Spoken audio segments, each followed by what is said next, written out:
terus pedae ngapain gratis Nggih. Jenengan gerakan apa-apa? Sudah, Bu Evin? Baru tengah kula wonten Zoom ya punten ya Pak nggih. Punten nggih. Oke. Bu Erwin sudah siap? Halo, nggih, sudah siap, maaf, nggih. Siap ya? Saya mulai ya. Oke. Assalamualaikum warahmatullahi wabarakatuh. Waalaikumsalam warahmatullahi wabarakatuh. Terima kasih atas kehadiran Bapak Ibu semua dalam aksi nyata modul 1.4 Guru Penggerak Angkatan 9 tahun 2023 secara daring. Terima kasih, mohon maaf tadi ada sedikit kendala. Untuk yang hari ini yang presentasi dari kami. Jadi mohon untuk nanti keaktifannya dalam diskusi, bisa bertanya, kemudian bisa memberikan penguatan. Untuk yang pertama ini yang akan menyampaikan aksi nyata modul 1.4 budaya positif adalah Bu Ervin. Dari teman-teman yang lain nanti bisa menanggapi atau memberikan pertanyaan. Ini videonya saya yang merekam. Terima kasih. Monggo Bu Ervin bisa dimulai. Oke, terima kasih Bapak Ibu. Terima kasih Pak Lutfi.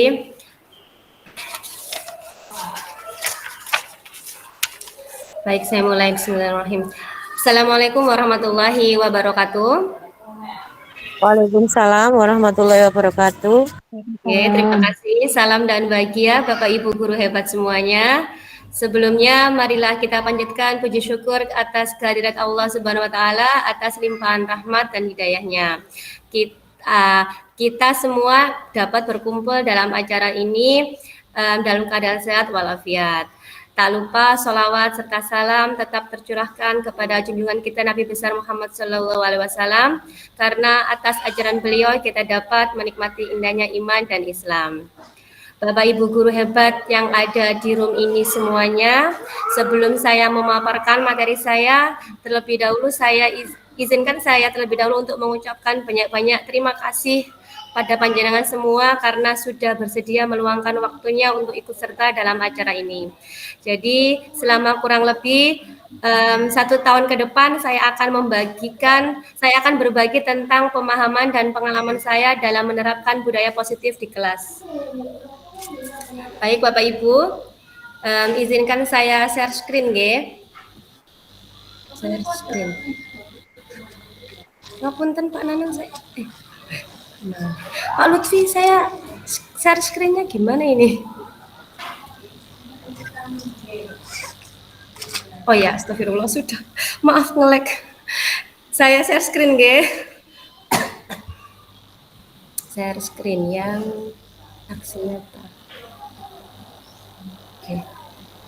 Sudah kelihatan mboten nggih Bapak Ibu? Sudah, Bu. Oke, alhamdulillah. Sebentar, saya mulai.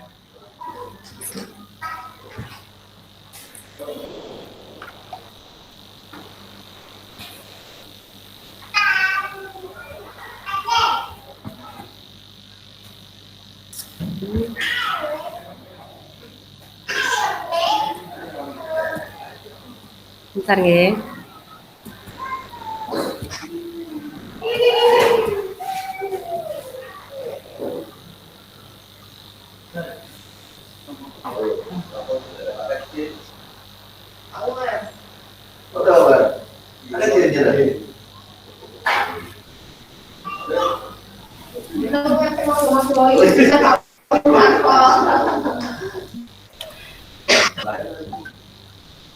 Baik, Bapak Ibu Guru, kesempatan kali ini saya akan berbagi tentang pemahaman dan penerapan pengalaman saya dalam menerapkan budaya positif yang saya lakukan di kelas. Sebelumnya, perkenalkan dulu, saya Ibu Ervin Kumalasari, saya calon guru penggerak Angkatan 9 Kabupaten Mojokerto. Saat ini saya mengajar di TK Dharma Wanita Ngarjo, Kecamatan Mojoanyar, Kabupaten Mojokerto. Baik, Bapak Ibu guru yang hebat, sebelum kita masuk ke materi, Nah, kita akan menerapkan beberapa budaya positif yang ada di room meeting kita kali ini. Yang sudah saya tuliskan, ini ada beberapa. Yang pertama adalah menyalakan mic ketika dipersilahkan. Yang kedua adalah on kamera jika memungkinkan. Yang ketiga adalah raise hand jika jenengan semua ada pertanyaan atau tanggapan untuk saya nanti. Kemudian yang keempat adalah saling menghargai pendapat teman. Monggo jika ada masukan atau tambahan, saya bisa menuliskan dan ini merupakan kesepakatan kita bersama nggih Bapak Ibu. Monggo silakan. Boleh di on-kan mic-nya jika mau itu mengajukan, monggo Bapak Ibu.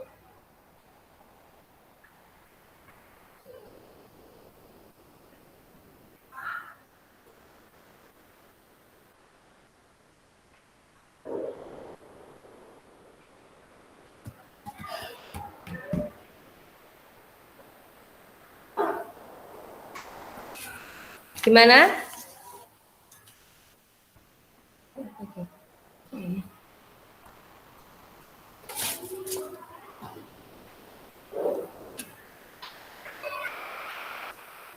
Atau saya bisa lanjut ya Bapak Ibu?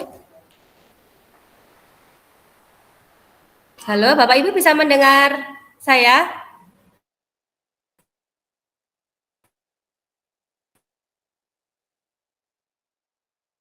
Oke, saya lanjutkan kalau Oke.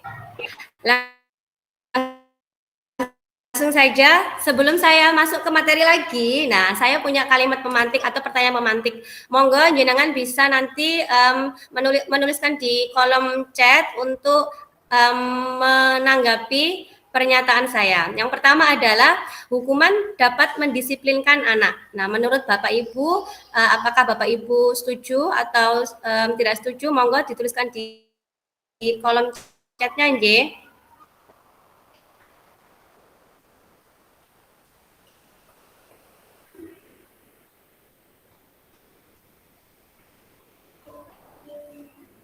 Monggo silakan.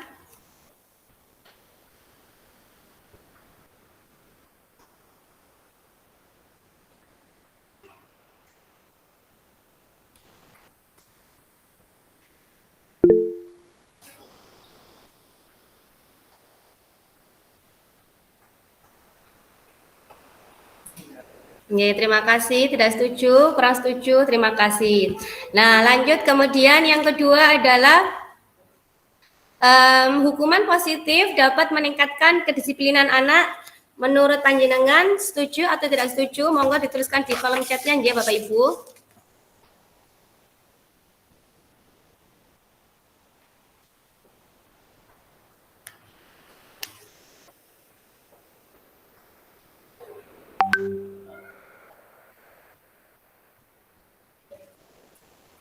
Silakan.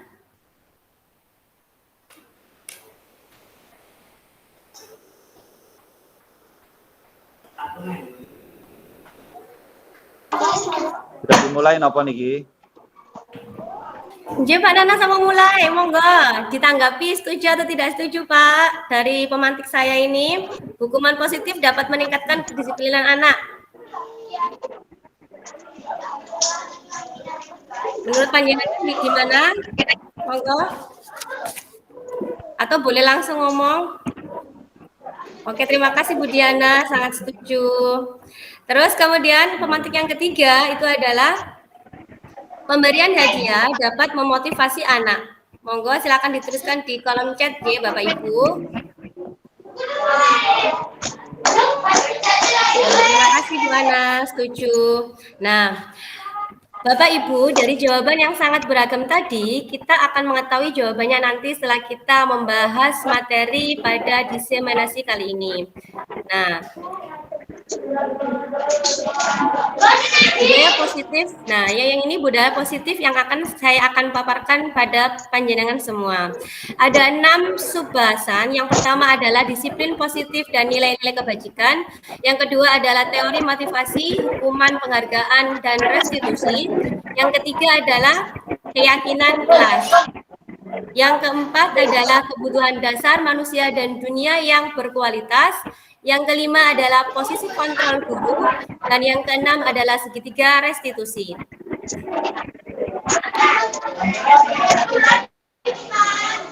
Sekarang yang pertama adalah disiplin positif dan nilai-nilai kebajikan. Saya akan mengajak Bapak Ibu untuk membayangkan. Nah, coba jenengan praktekkan nggih, saya bacakan. Cobalah buka judulnya. Nah, di sini ada deskripsi atau cerita. Kepalkan salah satu tangan Bapak Ibu. Oke, kepalkan ya.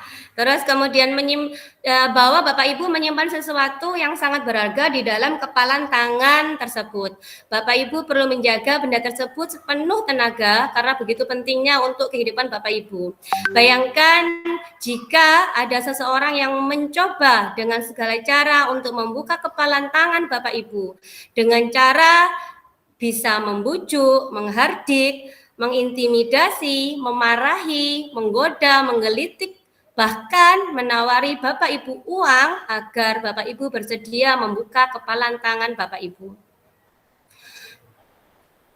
Nah, dari sini, dari cerita tersebut, kira-kira apa yang Bapak Ibu lakukan?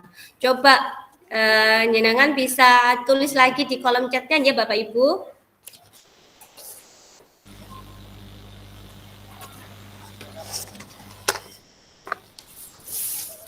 Apakah Bapak Ibu akan membukanya?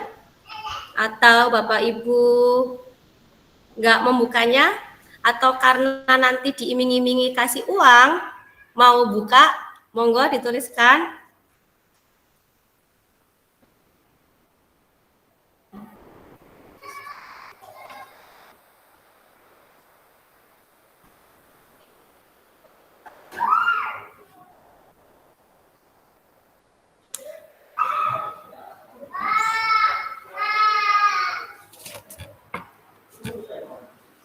Oke, terima kasih Bu Anis atas responnya. Lihat situasi dan kondisi mau buka apa enggak, iya.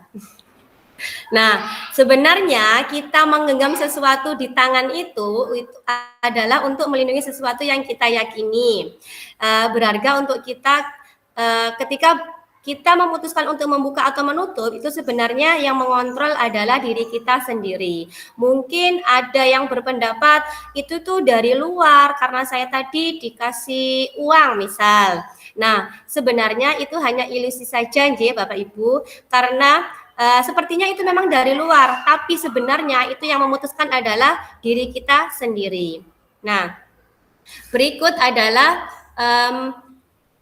pendekatan teori kontrol disiplin positif yang dikemukakan oleh Bapak Stephen R. Covey, yaitu yang pertama, Anda tidak bisa mengontrol orang lain, hanya Anda yang dapat mengontrol diri Anda sendiri.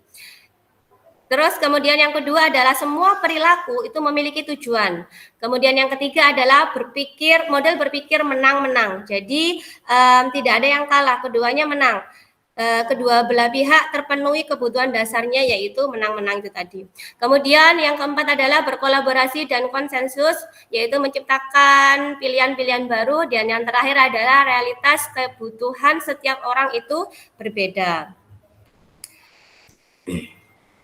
Nah, di sini disiplin menurut pengertian dari Ki Hajar Dewantara, Bapak Pendidikan kita, yaitu disiplin itu untuk menciptakan murid yang merdeka. Syarat utamanya adalah harus ada disiplin yang kuat. Kemudian menurut dari Ibu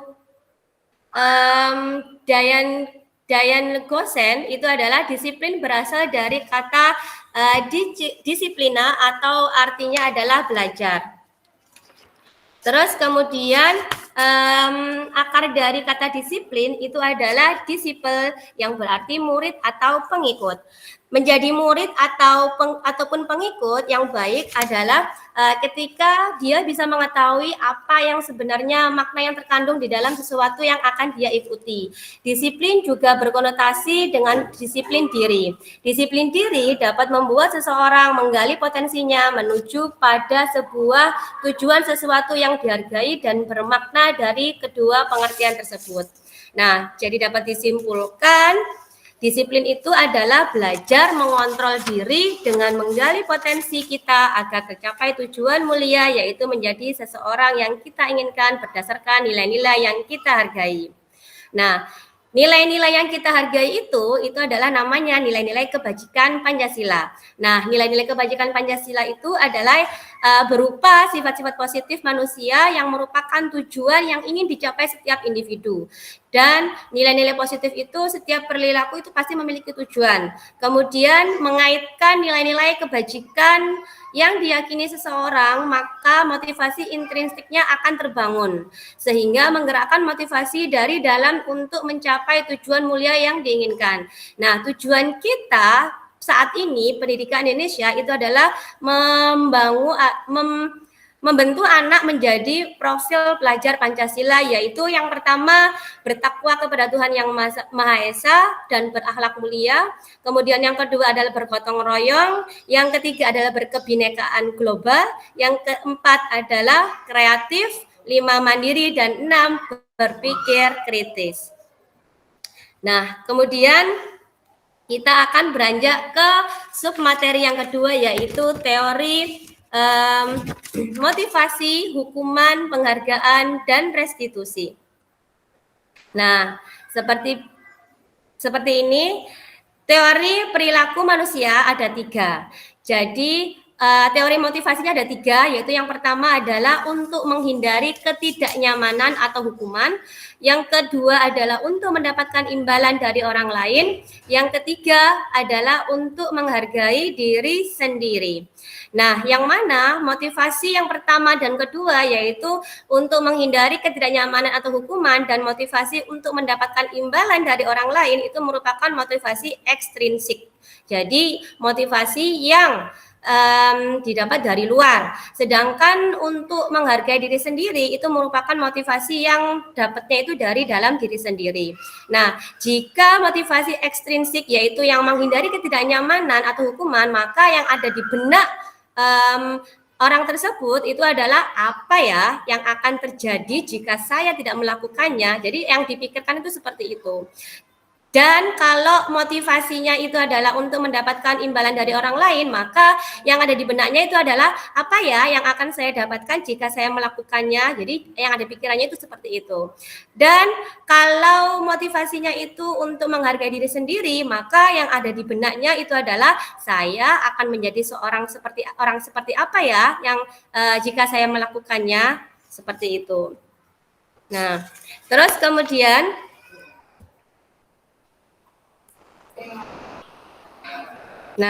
berikut kita akan menyimak seorang murid yang sedang melamun saat pembelajaran.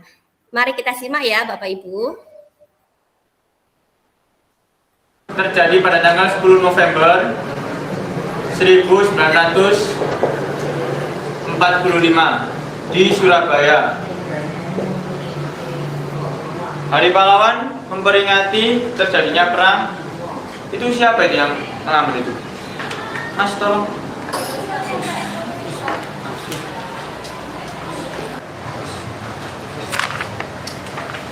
Mas, merdeka! Ayo, teman.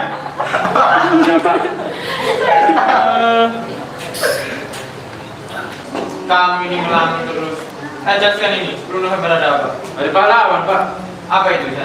Nggak tahu. Ayo, kamu sekarang. Kenapa? Maaf. Sana, ya berdiri.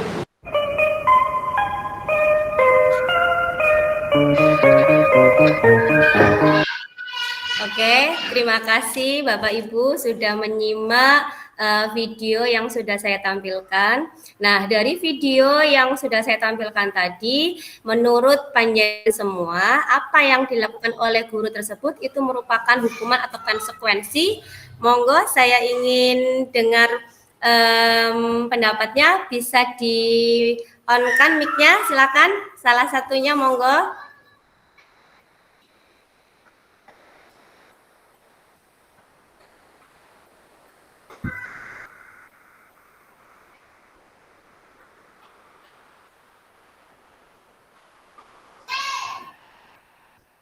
Monggo, atau dituliskan di kolom chatnya bisa. Apa yang dilakukan oleh guru termasuk hukuman atau konsekuensi?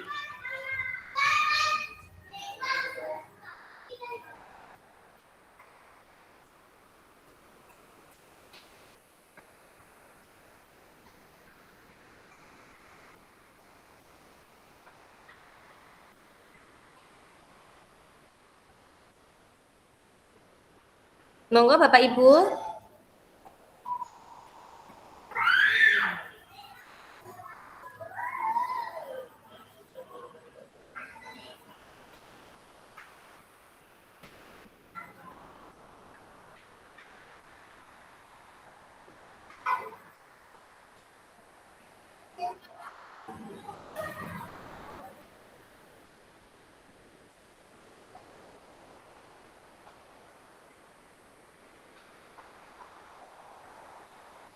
Monggo, silakan Bapak Ibu. Apakah yang dilakukan guru tersebut itu merupakan hukuman atau konsekuensi?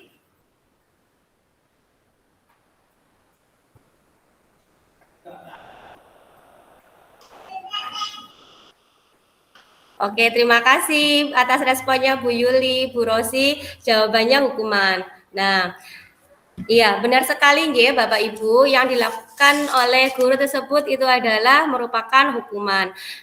Kenapa hukuman? Karena apa yang dilakukan oleh guru tersebut itu yaitu yang menyuruh anak tersebut untuk berdiri di depan kelas itu tidak ada hubungannya dengan kesalahan yang dilakukan anak tersebut. Yaitu dia kesalahannya adalah melamun saat pembelajaran. Nah, kenapa kok tidak dikatakan konsekuensi? Ya, tidak dikatakan konsekuensi itu karena hukuman atau kegiatan yang disuruh oleh guru tersebut terhadap anaknya itu tidak ada hubungannya dengan tidak ada hubungannya sama kesalahannya. Nah, kalau konsekuensi itu harusnya itu di depan sebelum pembelajaran itu sudah ada perjanjiannya. Kalau hukuman itu adalah secara spontanitas. Jadi kalau misalkan dikatakan konsekuensi itu jika sebelum pembelajaran gurunya bilang, oke, anak-anak, bagi yang nantinya melamun saat pembelajaran, maka kalian harus berdiri di depan kelas. Nah, jika ada perjanjian seperti itu, ada peraturan seperti itu, maka itu dikatakan konsekuensi. Seperti itu, nggih, Bapak Ibu. Sampai sini bisa dipahami, nggih? Oke, terima kasih. Selanjutnya adalah kita ke slide berikutnya. Nah, yaitu apa itu restitusi? Nah, mungkin restitusi itu adalah hal baru bagi kita semua, termasuk saya juga. Saya juga mempelajari restitusi itu di modul ini, yaitu modul dari guru penggerak. Restitusi itu adalah proses menciptakan kondisi bagi murid untuk memperbaiki kesalahan mereka, sehingga mereka bisa kembali pada kelompok mereka dengan karakter yang lebih kuat. Kemudian restitusi juga merupakan proses kolaboratif yang mengajarkan murid untuk masalah mereka. Kemudian restitusi itu juga membantu murid berpikir tentang orang seperti apa yang mereka inginkan menjadi yang baik ya, tujuan yang mulia, dan bagaimana mereka harus memperlakukan orang lain. Nah, jadi restitusi itu solusinya, hasil akhirnya nanti itu bukan berasal dari guru saja, namun berasal dari murid kemudian dikuatkan oleh guru. Nah, seperti itu Bapak Ibu. Kemudian kita lanjut ke slide berikutnya. Nah, di sini saya punya tabel yaitu perbedaan antara hukuman, konsekuensi, dan restitusi. Kalau hukuman itu merupakan nanti akan memunculkan identitas gagal, kalau konsekuensi dan restitusi nanti akan memunculkan identitas berhasil atau sukses.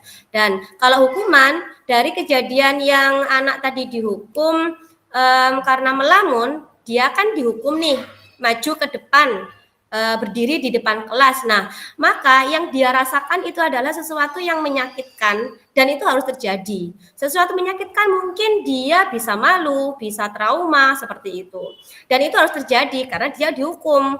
Nah, beda dengan konsekuensi. Jika itu kondisi yang konsekuensi, maka karena dia tahu aturannya sebelum pembelajaran bahwa ketika kamu melamun, maka kamu akan berdiri di depan kelas. Nah, karena dia mungkin secara tidak sadar sedang melamun, kemudian guru tersebut menyuruh dia untuk berdiri dan di depan kelas itu merupakan konsekuensi dan dia tidak sakit, tidak merasakan sakit. Kenapa? Karena dia udah tahu bahwa itu konsekuensi dan harus terjadi, harus dia lakukan. Dia karena tahu perjanjian sebelum pembelajaran tadi. Nah, jika itu restitusi, maka guru tersebut memberikan pilihan. Jadi, misalkan kamu melamun, oke, kalau kamu melamun berarti kamu harus ngapain? Mengarahkan anaknya itu untuk mungkin memberikan kayak hukuman bagi dirinya sendiri seperti itu. Lanjut, berikutnya adalah penerapan budaya positif. Jadi yang pertama adalah selalu berusaha membangun motivasi intrinsik siswa dengan memberikan pemahaman dan contoh tindakan yang positif. Yang kedua adalah selalu berusaha memilih opsi restitusi jika anak berperilaku negatif. Dan yang ketiga adalah berkolaborasi dengan teman sejawat dalam menerapkan budaya positif di sekolah. Dan perlu diingat Bapak Ibu, apapun kebijakan kita, apapun program yang sudah kita buat, budaya positif bagaimanapun yang sudah kita kerjakan, jika tidak ada kolaborasi dengan rekan sejawat, kepala sekolah, wali murid, warga sekolah, maka tidak akan bisa dilakukan dengan baik. Seperti itu. Baik, terima kasih. Nah, yang ketiga adalah keyakinan kelas. Nah, kenapa ya? Mungkin Bapak Ibu bertanya, kenapa keyakinan kelas namanya kok nggak peraturan sekolah atau tata tertib sekolah atau apapun itu, nggih? Nah, berikut saya berikan pemantiknya. Yang pertama adalah mengapa kita memiliki peraturan harus menggunakan helm bila mengendarakan roda 2? Nah, coba Bapak Ibu jawab di kolom chat ya Bapak Ibu. Kira-kira mengapa ya kita memiliki peraturan harus menggunakan helm bila mengendarai kendaraan roda 2? Monggo saya tunggu, silakan.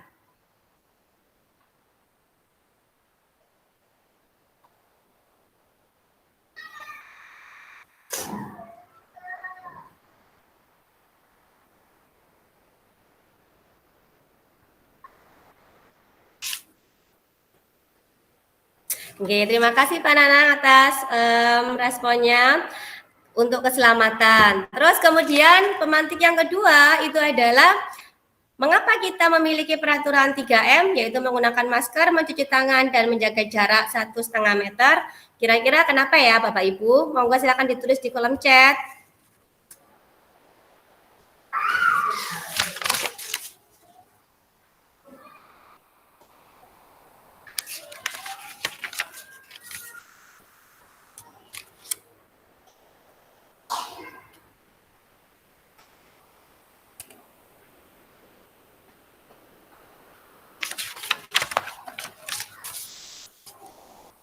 Baik, terima kasih Bu Rosi atas responnya untuk keselamatan, untuk kesehatan ya.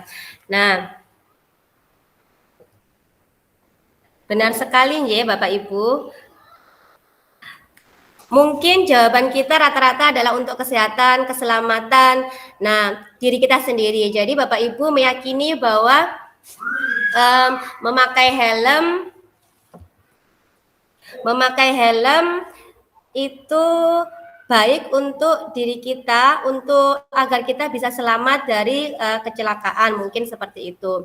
Terus kemudian kita juga bisa selamat, bisa sehat dengan jika kita memakai masker dan mencuci tangan. Nah, ini adalah bentuk keyakinan dari dalam diri kita sendiri. Kalau kita sudah yakin, maka kita akan melakukannya. Nah, ini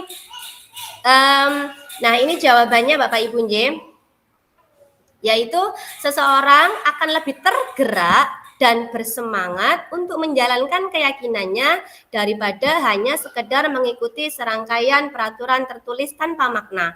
Jadi untuk itulah namanya itu keyakinan kelas. Nah, walaupun peraturan kelas itu sangat banyak misalkan, namun jika kita tidak meyakini peraturan tersebut, maka kita tidak akan melakukannya. Beda jika kita meyakini hal tersebut, misal tadi memakai helm, kemudian ada lagi yang memakai masker, kita meyakini bahwa memakai helm itu biar kita selamat. Oh, memakai masker itu biar kita selalu sehat, terhindar dari penyakit. Nah, karena kita meyakini hal itu, maka kita melakukannya. Jadi walaupun tidak ada aturannya yang tertulis, kita akan tetap melakukannya. Kenapa? Karena kita yakin bahwa itu adalah hal yang baik untuk diri kita. Dari sini bisa dipahami ya Bapak Ibu? Ya, terima kasih. Terus kemudian, nah, keyakinan kelas.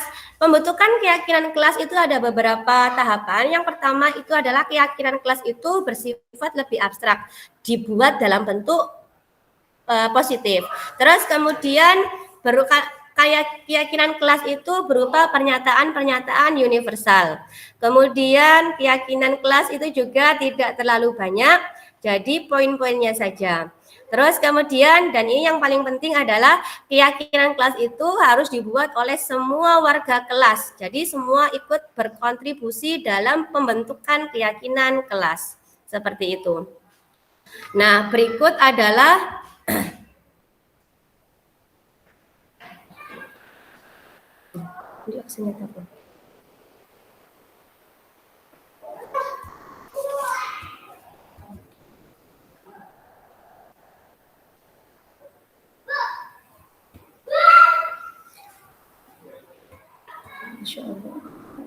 maaf ya Pak Ibu, keklik kayaknya.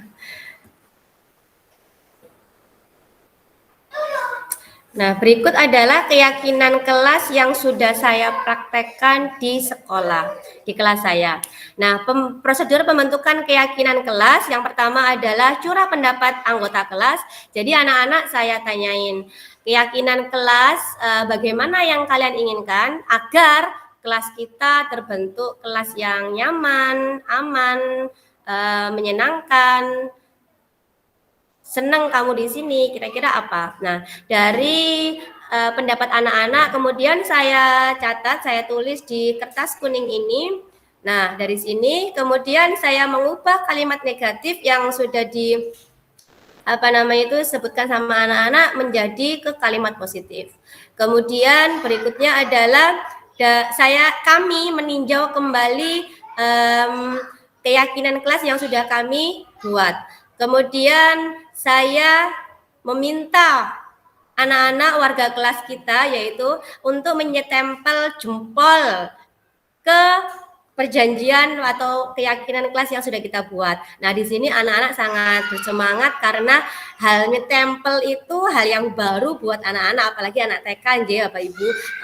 Mungkin harusnya itu adalah tanda tangan, cuma kan karena TK jadi ya belum bisa tanda tangan, pakai stempel aja. Tapi mereka sangat senang karena mereka itu, wah ada warna biru ya di jempol aku gitu. Terus kemudian berikutnya adalah anak-anak saya dan anak-anak menempel di dinding agar anak-anak ingat dengan keyakinan kelas yang sudah kita sepakati. Jadi anak-anak bisa melaksanakan dengan baik dan jika anak-anak lupa, saya bisa mengingatkan kembali keyakinan kelas kita ini loh, kayak gitu. Nah, Refleksinya adalah anak lebih antusias melaksanakan keyakinan kelas. Yang kedua, anak memiliki kesadaran diri untuk bertanggung jawab jika tindakan mereka tidak sesuai dengan keyakinan kelas. Yang berikutnya adalah anak yang tidak masuk sekolah, tidak bisa mencurahkan pendapatnya, jadi tidak bisa menyalurkan gagasannya. Maka tindak lanjutnya adalah yang pertama mengevaluasi keyakinan kelas secara berkala dan merevisinya jika ada yang tidak sesuai. Jadi tetap kondisional ya Bapak Ibu. Kemudian yang kedua adalah jika ada anak yang tidak masuk, maka saya akan menyebarkan angket melalui Google Form yang saya kirimkan ke wali murid, yang mana isi dari Google Form itu akan disampaikan oleh wali murid ke anak-anak tersebut. Kemudian anak-anak bisa mencurahkan pendapatnya melalui Google Form seperti itu. Nah, yang keempat adalah kebutuhan dasar. Nah, berikut saya punya cerita sedikit, yaitu Ibu Ambar, saya bacakan ya Bapak Ibu. Ibu Ambar, guru wali kelas 2A di SD Pelita Hati, sedang bingung menghadapi ulah salah satu murid di kelasnya, yaitu Doni. Beberapa anak di kelas 2A telah datang padanya dan mengeluhkan Doni yang sering sekali meminta bekal makan siang mereka dengan paksa. Jika Anda menghadapi situasi seperti Ibu Ambar, apa yang akan Anda lakukan? Menurut Anda, kira-kira apa alasan Doni melakukan hal itu? Monggo Bapak Ibu silakan di-chat di kolom komentar ya.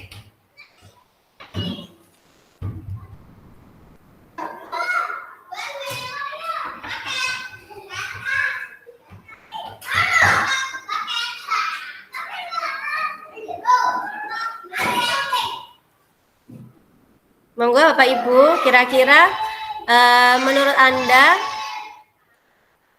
apa yang Anda lakukan? Dan kira-kira apa alasannya Doni untuk melakukan itu? Kenapa kok Doni itu suka minta bekal jajannya temennya dengan paksa? Kira-kira apa ya?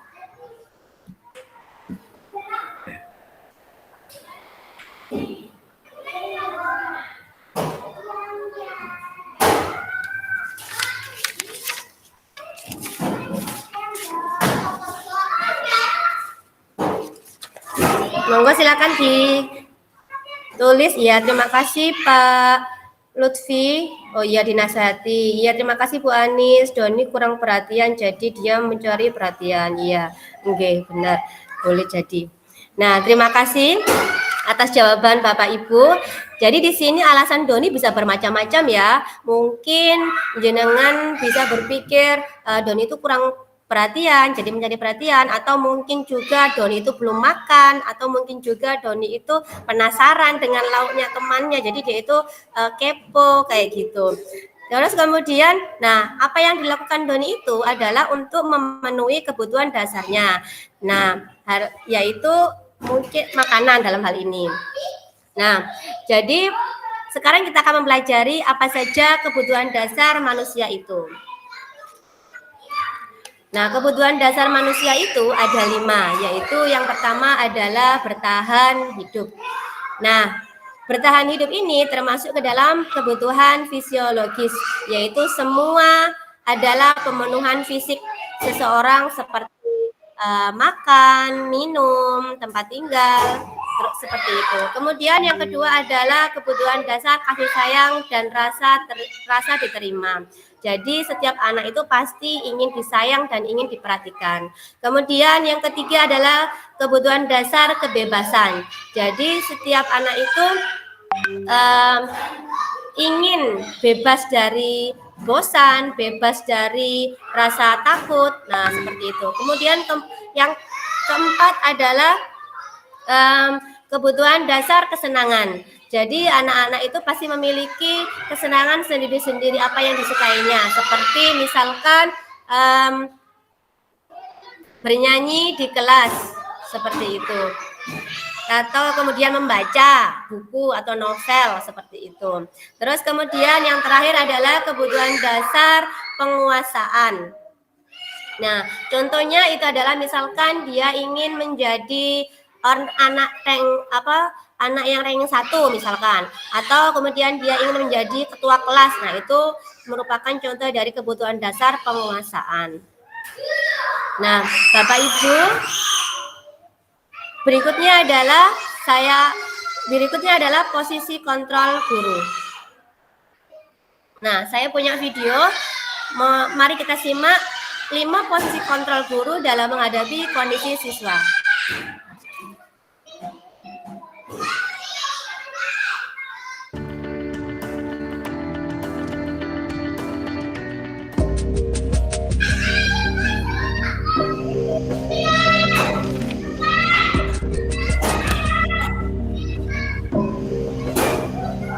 Naren!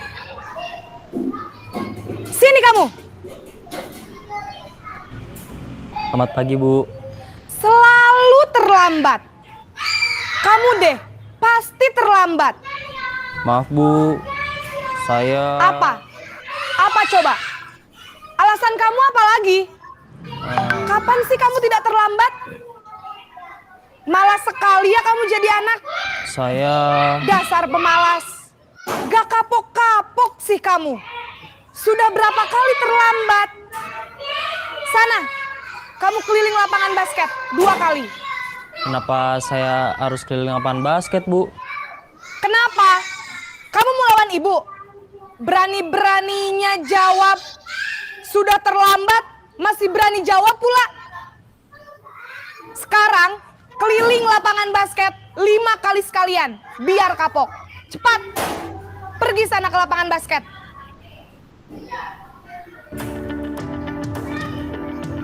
Pembuat rasa bersalah. Kalau yang tadi adalah penghukum. Sekarang pembuat rasa bersalah.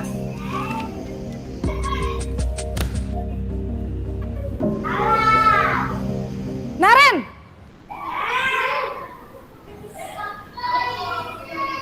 Selamat pagi, Bu.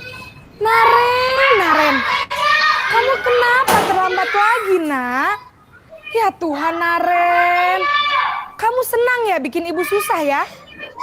Kalau kamu terlambat lagi, nanti ibu yang ditegur bapak kepala sekolah, nak. Disangka ibu tidak bisa membina kamu. Duh, gimana ini? Maaf, Bu. Duh, Gusti Naren. Kamu suka ya kalau ibu ditegur bapak kepala sekolah?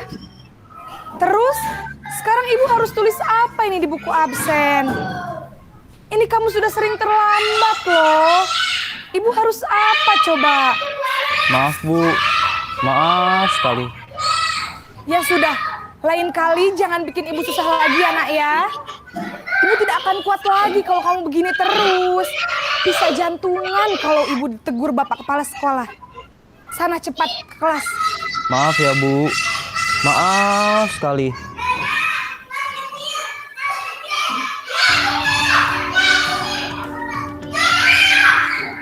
Posisi teman.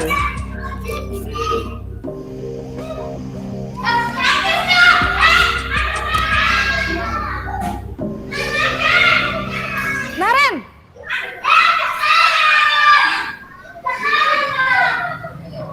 Selamat pagi, Bu. Wah, sudah jam berapa ini, nak? Terlambat lagi ya, sayang. Iya, Bu. Habis ibu saya lupa bangunkan saya, Bu. Kamu malah menyalahkan ibu kamu. Kamu bukannya anak yang larinya paling kenceng. Kok terlambat sih? Iya, Bu. Saya memang terlambat bangun tadi. Jadi, biarpun saya lari kencang, tetap gak kekejar, Bu. Ya sudah sana. Nanti lain kali larinya lebih kenceng lagi ya. Biar gak terlambat lagi. Bikin seneng ibu. Demi ibu. Bisa kan? Bisa lah, Bu.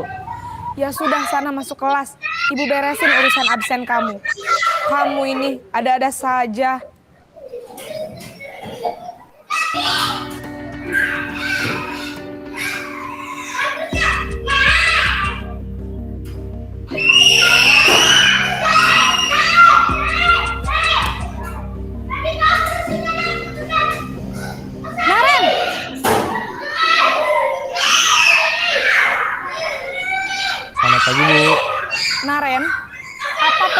sekolah kita tentang jam berapa kita harus masuk sekolah, nak?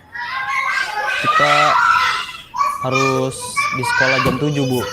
Iya, betul. Sekarang sudah jam 7.20. Naren sudah tahu konsekuensinya jika terlambat hadir. Paham, Bu. Saya harus tinggal kelas pas jam istirahat selama 20 menit. Iya, benar. Konsekuensinya demikian. Jadi nanti jam 9.30 pas istirahat, kamu harus tinggal di kelas, kerjakan tugas tambahan untuk ketertinggalan kamu, ya? Baik, Bu.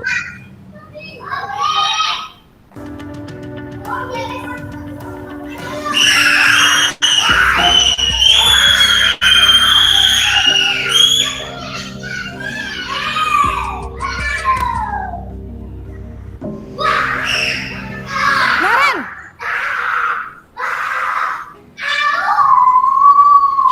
Selamat pagi, Bu. Selamat pagi, Naren. Maaf, Bu. Saya terlambat. Iya, sekolah masuknya jam 7, sekarang sudah jam 7.20. Jadi sekarang bagaimana ini, Naren? Maaf, Bu. Saya lupa setel alarm saya semalam. Baiklah, menurut kamu, keyakinan sekolah yang mana yang perlu kamu tingkatkan? Menghargai diri sendiri dan orang lain mungkin ya, Bu. Setuju. Jadi, apakah Naren meyakini prinsip saling menghormati tersebut? Iya, Bu. Saya meyakininya. Apakah Naren bersedia memperbaiki masalah keterlambatan ini? Bersedia, Bu. Bagaimana kamu akan perbaiki masalah keterlambatan ini? Saya akan coba untuk tidak lupa menyetel alarm saya, Bu. Baik, kalau Naren lupa menyetel alarm di rumah, ada orang yang kira-kira bisa bantu mengingatkan tidak? Ada, Bu. Kakak saya, Kak Ema. Ada lagi selain Kak Emma? Selain Kak Ema, ada ibu saya. Baik, jadi yang mengingatkan Naren adalah Kak Emma dan ibu kamu ya? Kira-kira akan mulai setel alarm kapan nih, Naren? Setelah pulang sekolah, akan segera saya lakukan. Baik, jadi Naren akan setel alarm untuk bangun besok pagi dan akan diingatkan oleh kakak dan ibunda Naren ya. Ada lagi yang mungkin perlu dilakukan, Naren? Agar tidak terlambat bangun lagi. Tidak ada, Bu. Baik, Naren. Terima kasih untuk kerjasama kamu. Sekarang kamu perlu kembali ke kelas untuk belajar. Baik, Bu. Terima kasih.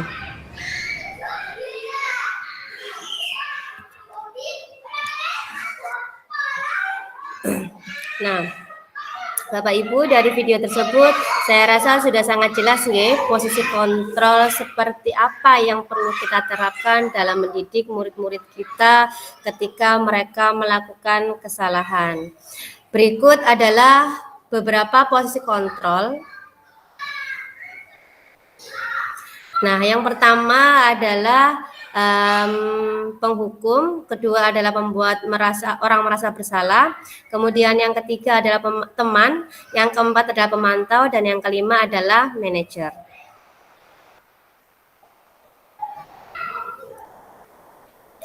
Nah, untuk penghukum dan pembuat orang merasa bersalah nanti akan memunculkan identitas gagal untuk anak tersebut. Jadi ini jangan pernah dilakukan seperti itu nggih Bapak Ibu. Terus kemudian yang ketiga adalah teman atau pemantau. Jadi teman, pemantau dan manajer ini merupakan nantinya anak akan menghasilkan identitas yang berhasil atau sukses. Namun teman atau pemantau ini motivasinya itu beda dengan manajer. Kalau yang motivasinya teman dan pemantau itu adalah kayak mengharapkan imbalan atau masih tergantung dengan orang lain. Seperti itu. Sedangkan manajer itu dia akan memiliki identitas berhasil, dan manajer ini dia itu motivasinya itu adalah menghargai diri sendiri. Nah, seperti ini akan saya sebutkan ya Bapak Ibu. Guru berbuat, misalkan penghukum itu adalah menghardik, nunjuk-nunjuk, kemudian menyakiti, menyindir seperti itu. Itu adalah penghukum. Terus kemudian pembuat orang merasa bersalah itu adalah berceramah, kemudian mengatakan seharusnya seperti ini, kemudian ibu kecewa, ini. Terus kemudian jika dia itu adalah posisi kontrolnya sebagai teman, maka guru membuatkan alasan-alasan untuk muridnya. Terus kemudian posisi kontrol berikutnya adalah pemantau, maka guru menghitung dan mengukur dari kesalahannya itu tadi. Kemudian jika guru tersebut adalah posisinya sebagai manajer, maka dia akan mengajukan pertanyaan-pertanyaan yang mana itu akan membuat pilihan-pilihan seperti itu. Berikutnya adalah penerapan. Nah, penerapannya itu adalah selalu berusaha untuk memahami persoalan terlebih dahulu dan tidak gegabah menghukum anak jika melakukan kesalahan. Yang kedua adalah mencari tahu penyebab dan cara menggali kebutuhan dasar apa yang tidak dipenuhi oleh anak tersebut sehingga melakukan hal negatif. Dengan begitu kita dapat mencari solusi yang tepat. Nah, berikutnya yang terakhir adalah segitiga restitusi.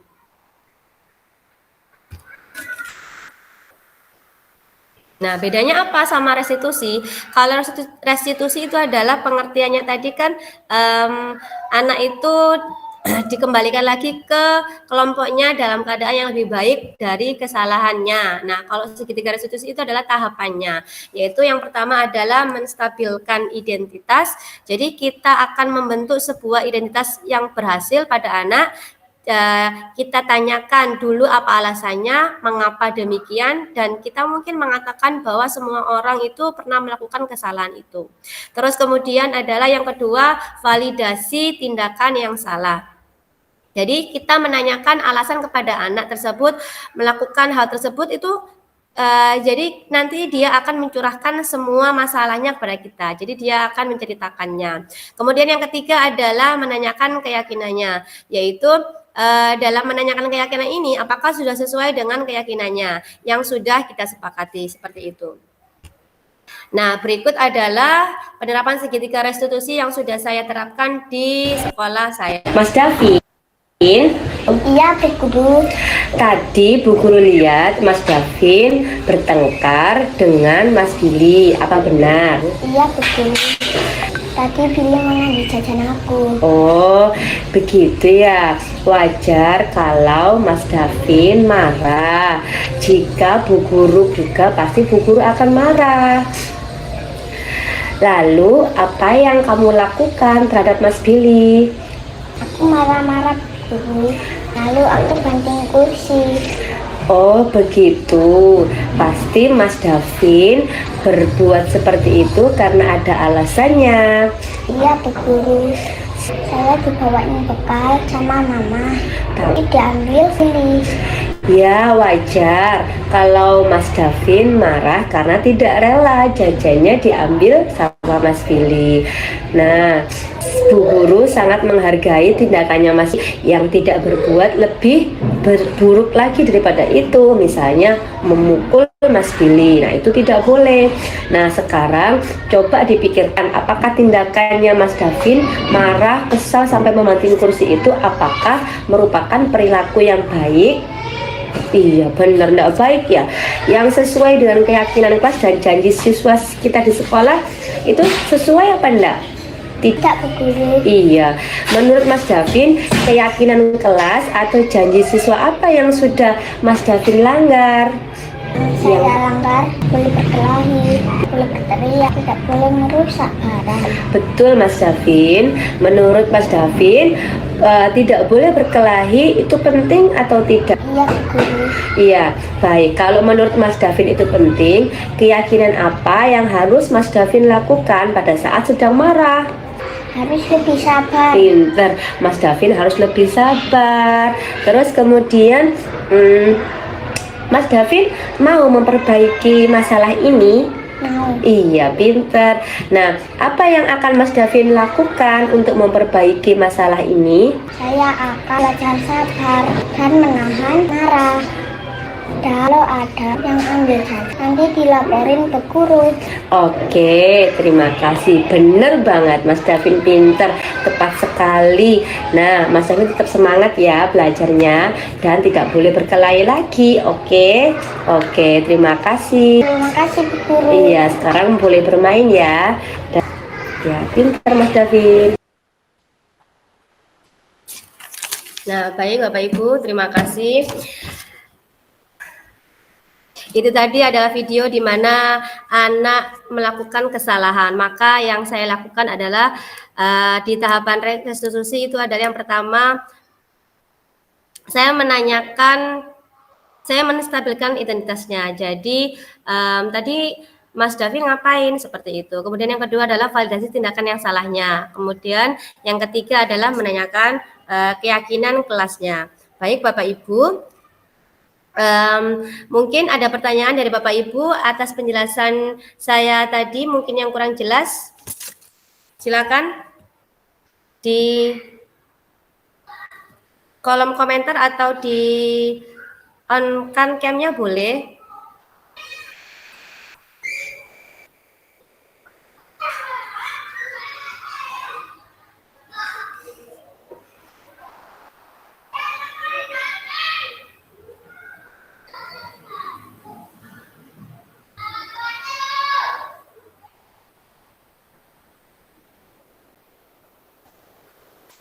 Monggo Bapak Ibu.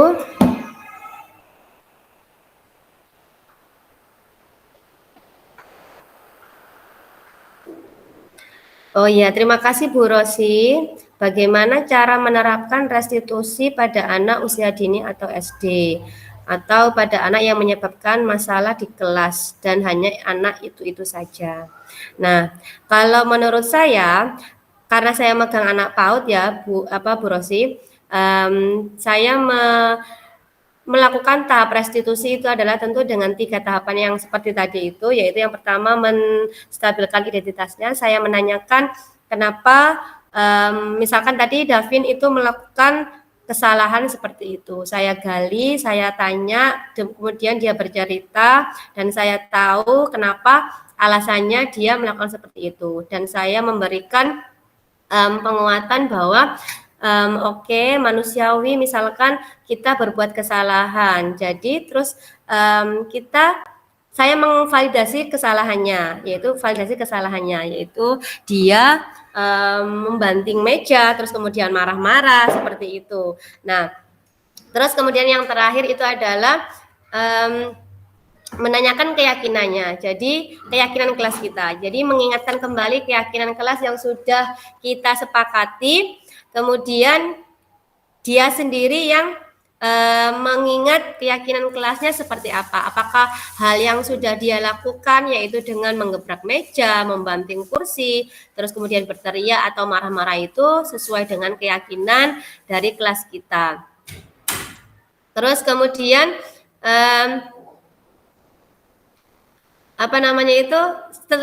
setelah anak tersebut itu kita ingatkan pada keyakinan kelas kita, kemudian saya akan mengarahkan untuk solusinya seperti apa. Kira-kira dengan kesalahan yang sudah dilakukan, Davin gimana biar tidak melakukan seperti itu lagi, mungkin seperti itu. Jadi dia menyimpulkan sendiri bahwa oh, saya tidak akan marah-marah lagi. Oh, kalau seandainya ada kejadian seperti ini, saya akan bilang matur sama ibu guru seperti itu.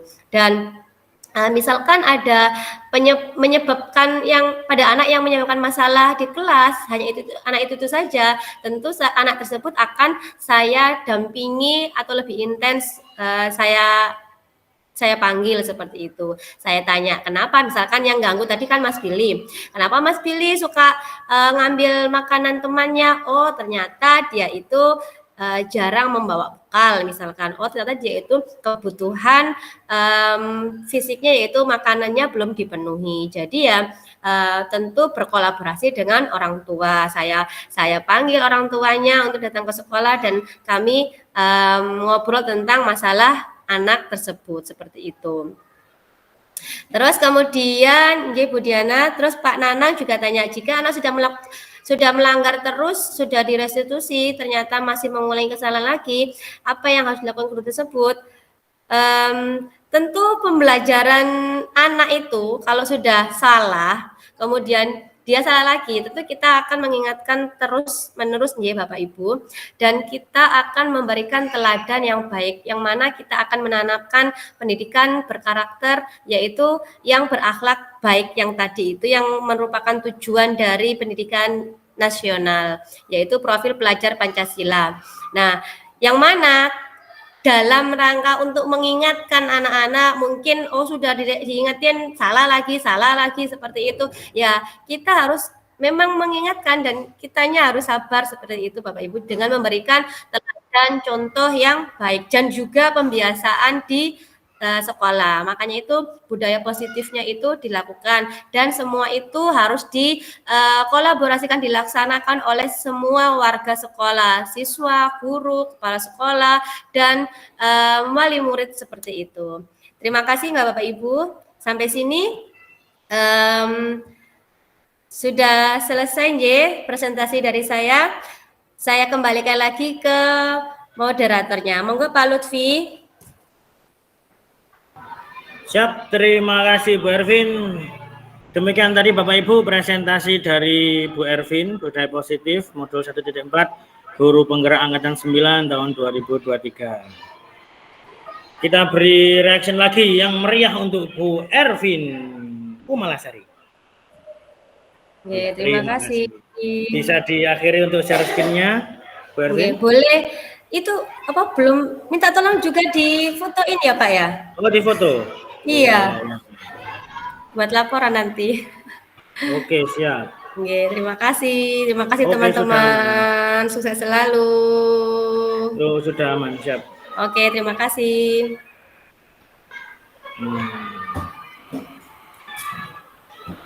Bentar. Oke.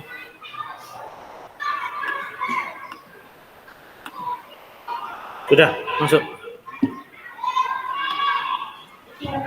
Sudah ya, hentikan ya?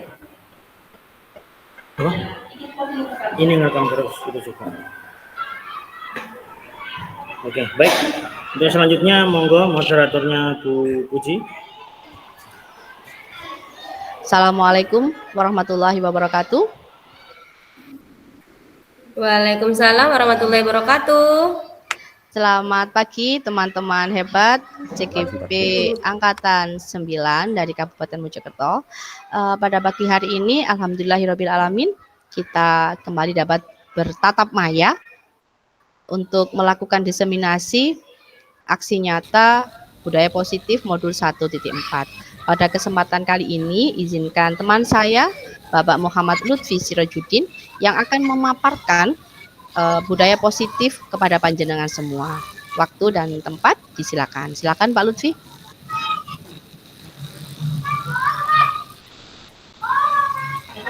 Baik, terima kasih Bu Puji. Selamat pagi, salam hebat, salam bahagia bagi teman-teman semuanya.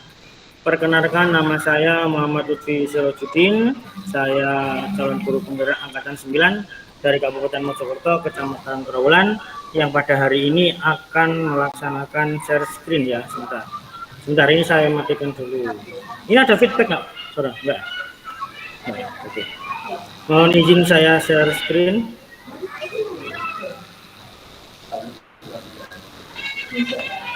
Oke. Apa sudah terlihat? Belum ya? Oke. Sudah terlihat? Sudah Pak. Sudah. Baik, Bapak Ibu, pada aksi nyata modul 1.4 topik yang akan kita bahas pada pagi hari ini yang pertama ada disiplin positif, kemudian yang kedua teori motivasi hukuman. Luar biasa. Kemudian terima kasih luar biasanya. Kemudian keyakinan kelas, kemudian kebutuhan dasar manusia, 5 posisi kontrol, dan segitiga restitusi.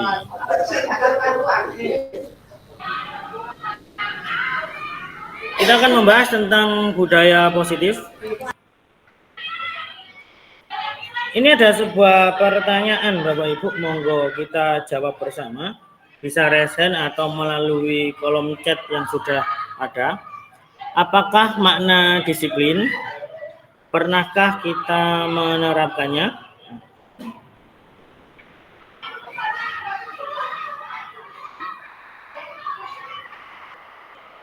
Baik Bapak Ibu.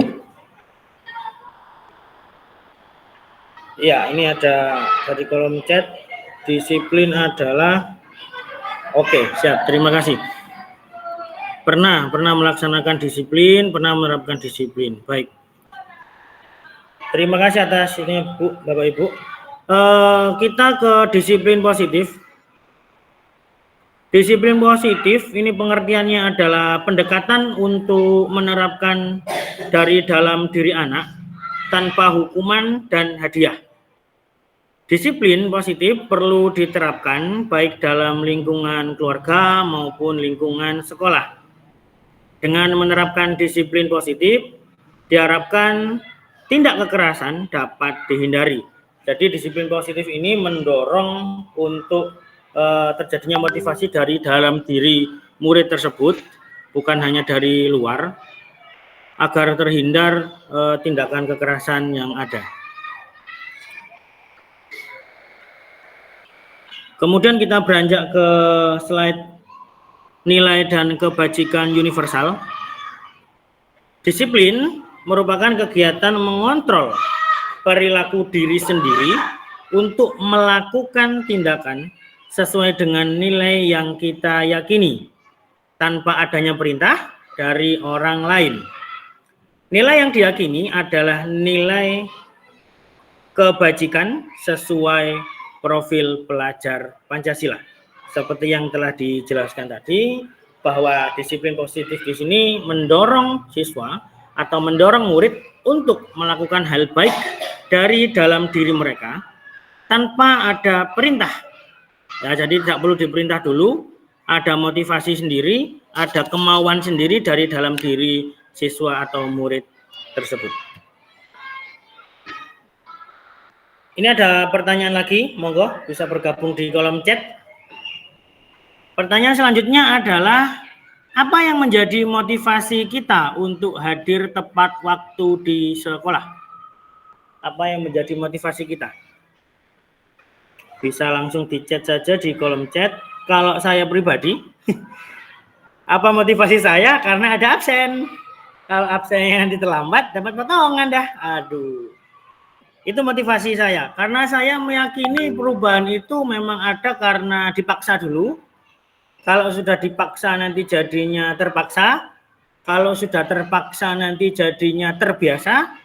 Kalau sudah terbiasa nanti akhirnya jadi budaya. Jadi menerapkan budaya itu tidak bisa hanya langsung 1 bulan 2 bulan. Ada sebuah kebiasaan yang dilakukan secara terus-menerus, artinya continue, dan dilakukan secara bersama. Bukan hanya hari ini atau minggu depan saja, tapi dilakukan terus-menerus. Tapi awalnya dari dipaksa tadi. Kalau pemikiran saya seperti itu. Oke, pernah hadir agar siswa tidak. Oke, terima kasih. Sudah banyak bergabung di kolom chat. Terima kasih. Agar lebih dahulu datang daripada siswa. Oke, super sekali jawaban panjenengan. Bapak Ibu, inilah motivasi manusia. Jadi panjenengan semuanya dengan saya itu memiliki motivasi, baik itu dari luar diri kita, seperti tadi dipaksa karena peraturan, karena kalau tidak ada peraturan kita juga seenaknya sendiri kadang-kadang. Kemudian ada juga motivasi internal, motivasi yang ada dari dalam diri. Yang saya tulis dalam PowerPoint saya, yaitu motivasi eksternal, yaitu menghindari hukuman. Seperti yang saya lakukan tadi, mungkin juga sama dengan teman-teman semuanya.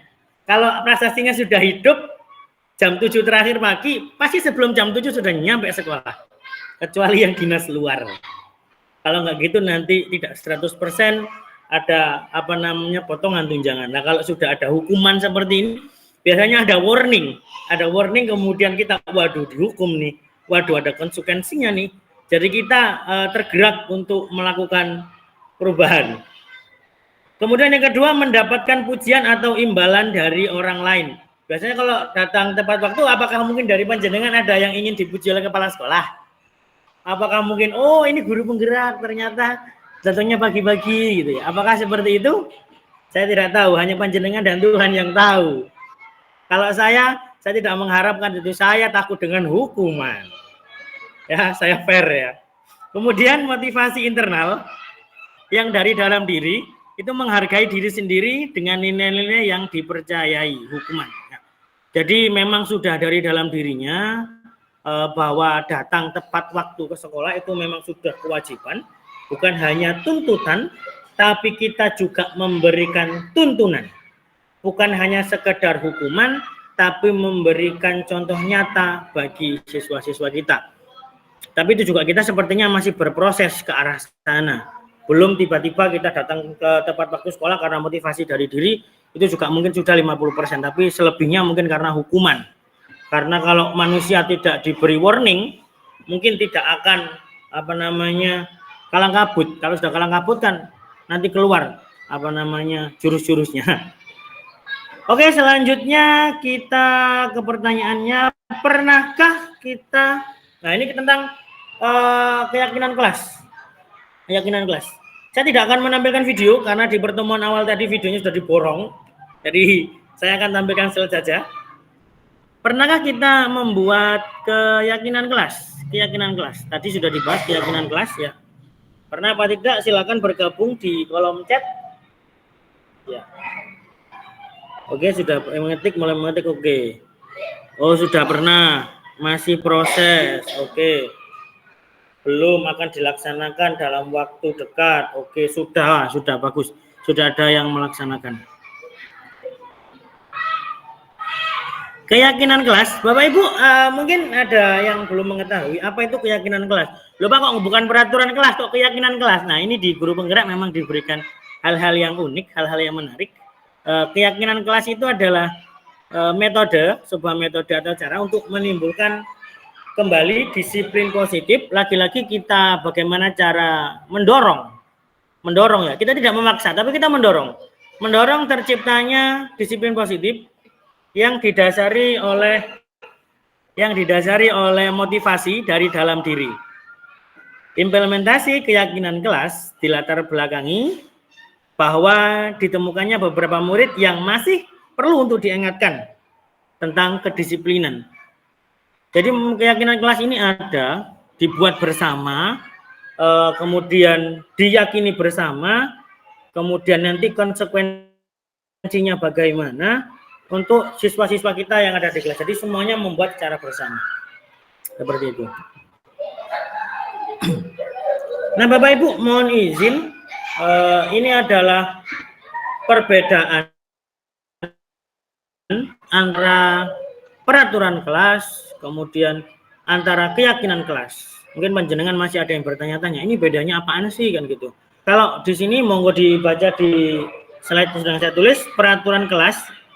Ini contohnya ya, saya ambil contoh yang sudah saya tuliskan biasanya di kelas. Yang pertama, dilarang membuang sampah sembarangan. Nah, biasanya peraturannya kan gitu ya.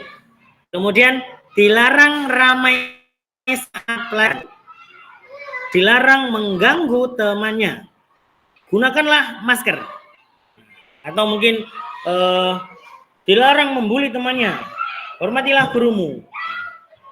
Itu adalah contoh dari peraturan-peraturan kelas. Kemudian bedanya dengan keyakinan kelas, Bapak Ibu bisa dilihat, dicek sendiri. Lebih simpel, menggunakan kalimat-kalimat yang positif. Contohnya adalah keyakinan kelas menjaga kebersihan. Menjaga kebersihan baik kelas maupun sekolah. Kemudian menghormati orang lain, temannya, kemudian gurunya, warga sekolah, dan masyarakat di sekitar. Datang tepat waktu. Nah, jadi dirubah ya Bapak Ibu ya. Dari kalimat yang kemudian dilarang, jangan. Itu kalimat yang bernuansa negatif kalau di pelajaran kami. Dirubah menjadi kalimat yang bernuansa positif. Datanglah tepat waktu. Kemudian menjaga kesehatan. Kemudian atau ayo menjaga kesehatan. Seperti itulah keyakinan kelas. Bedanya antara peraturan kelas dan keyakinan kelas. Berikut adalah cara bagaimana kita membentuk keyakinan kelas pembentukan keyakinan kelas. Ini bisa dilakukan oleh siapa saja, di kelas manapun, di sekolah manapun, di tingkat pembelajaran apapun. Mungkin di TK mungkin juga sudah, di SD, SMP, ataupun SMA ini bisa diterapkan. Yang pertama adalah caranya keyakinan kelas yang abstrak. Maksudnya apa? Dari peraturan-peraturan kelas tadi. Seperti dilarang membuang sampah, dilarang mencontek saat ujian. Nah, itu tadi yang namanya keyakinan kelas abstrak. Kemudian dibuat dalam bentuk kalimat positif, kita ubah Bapak Ibu. Kita ubah. Jadi kata dilarang kita hilangi, diganti menjadi buanglah sampah pada tempatnya ya. Dilarang membuat sampah, kemudian diganti menjaga kebersihan. Ayo menjaga kebersihan. Ayo menggunakan masker. Maskermu adalah kesehatan. Jadi kita pilih kata-kata yang baik, bagus, yang membawa dampak positif bagi anak, bagi guru, dan bagi warga sekolah. Kemudian mudah diterapkan. Kita buat keyakinan kelas itu yang mudah. Jangan sampai kita buat peraturan atau keyakinan kelas, keyakinan kelas, tapi susah untuk diterapkan. Kita sendiri kesulitan. Pembentukan keyakinan kelas itu adalah atas kesepakatan dari seluruh warga kelas.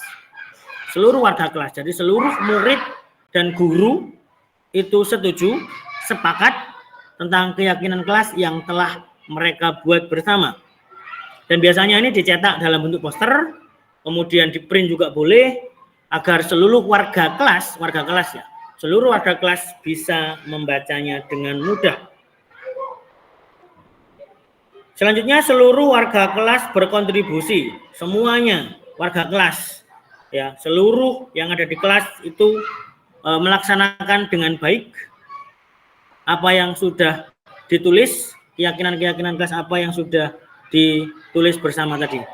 Kemudian keyakinan kelas ditinjau kembali. Ditinjau kembali maksudnya dalam hal ini adalah kita cek kembali apakah ada keyakinan kelas di situ yang merugikan atau justru membuat kita semakin rumit ataukah memudahkan. Mari kita buat keyakinan yang memudahkan siswa, juga memudahkan kita bersama. Itulah prinsip dari keyakinan kelas. Jadi tidak semakin susah, tapi semakin mudah. Tidak semakin rumit dan sulit, tapi semakin mudah.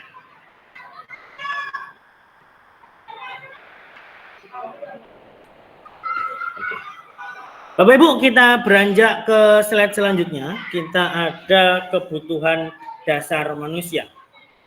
Apa yang terbesit di benak panjenengan semuanya ketika ada kalimat kebutuhan dasar manusia? Apa yang terbesit?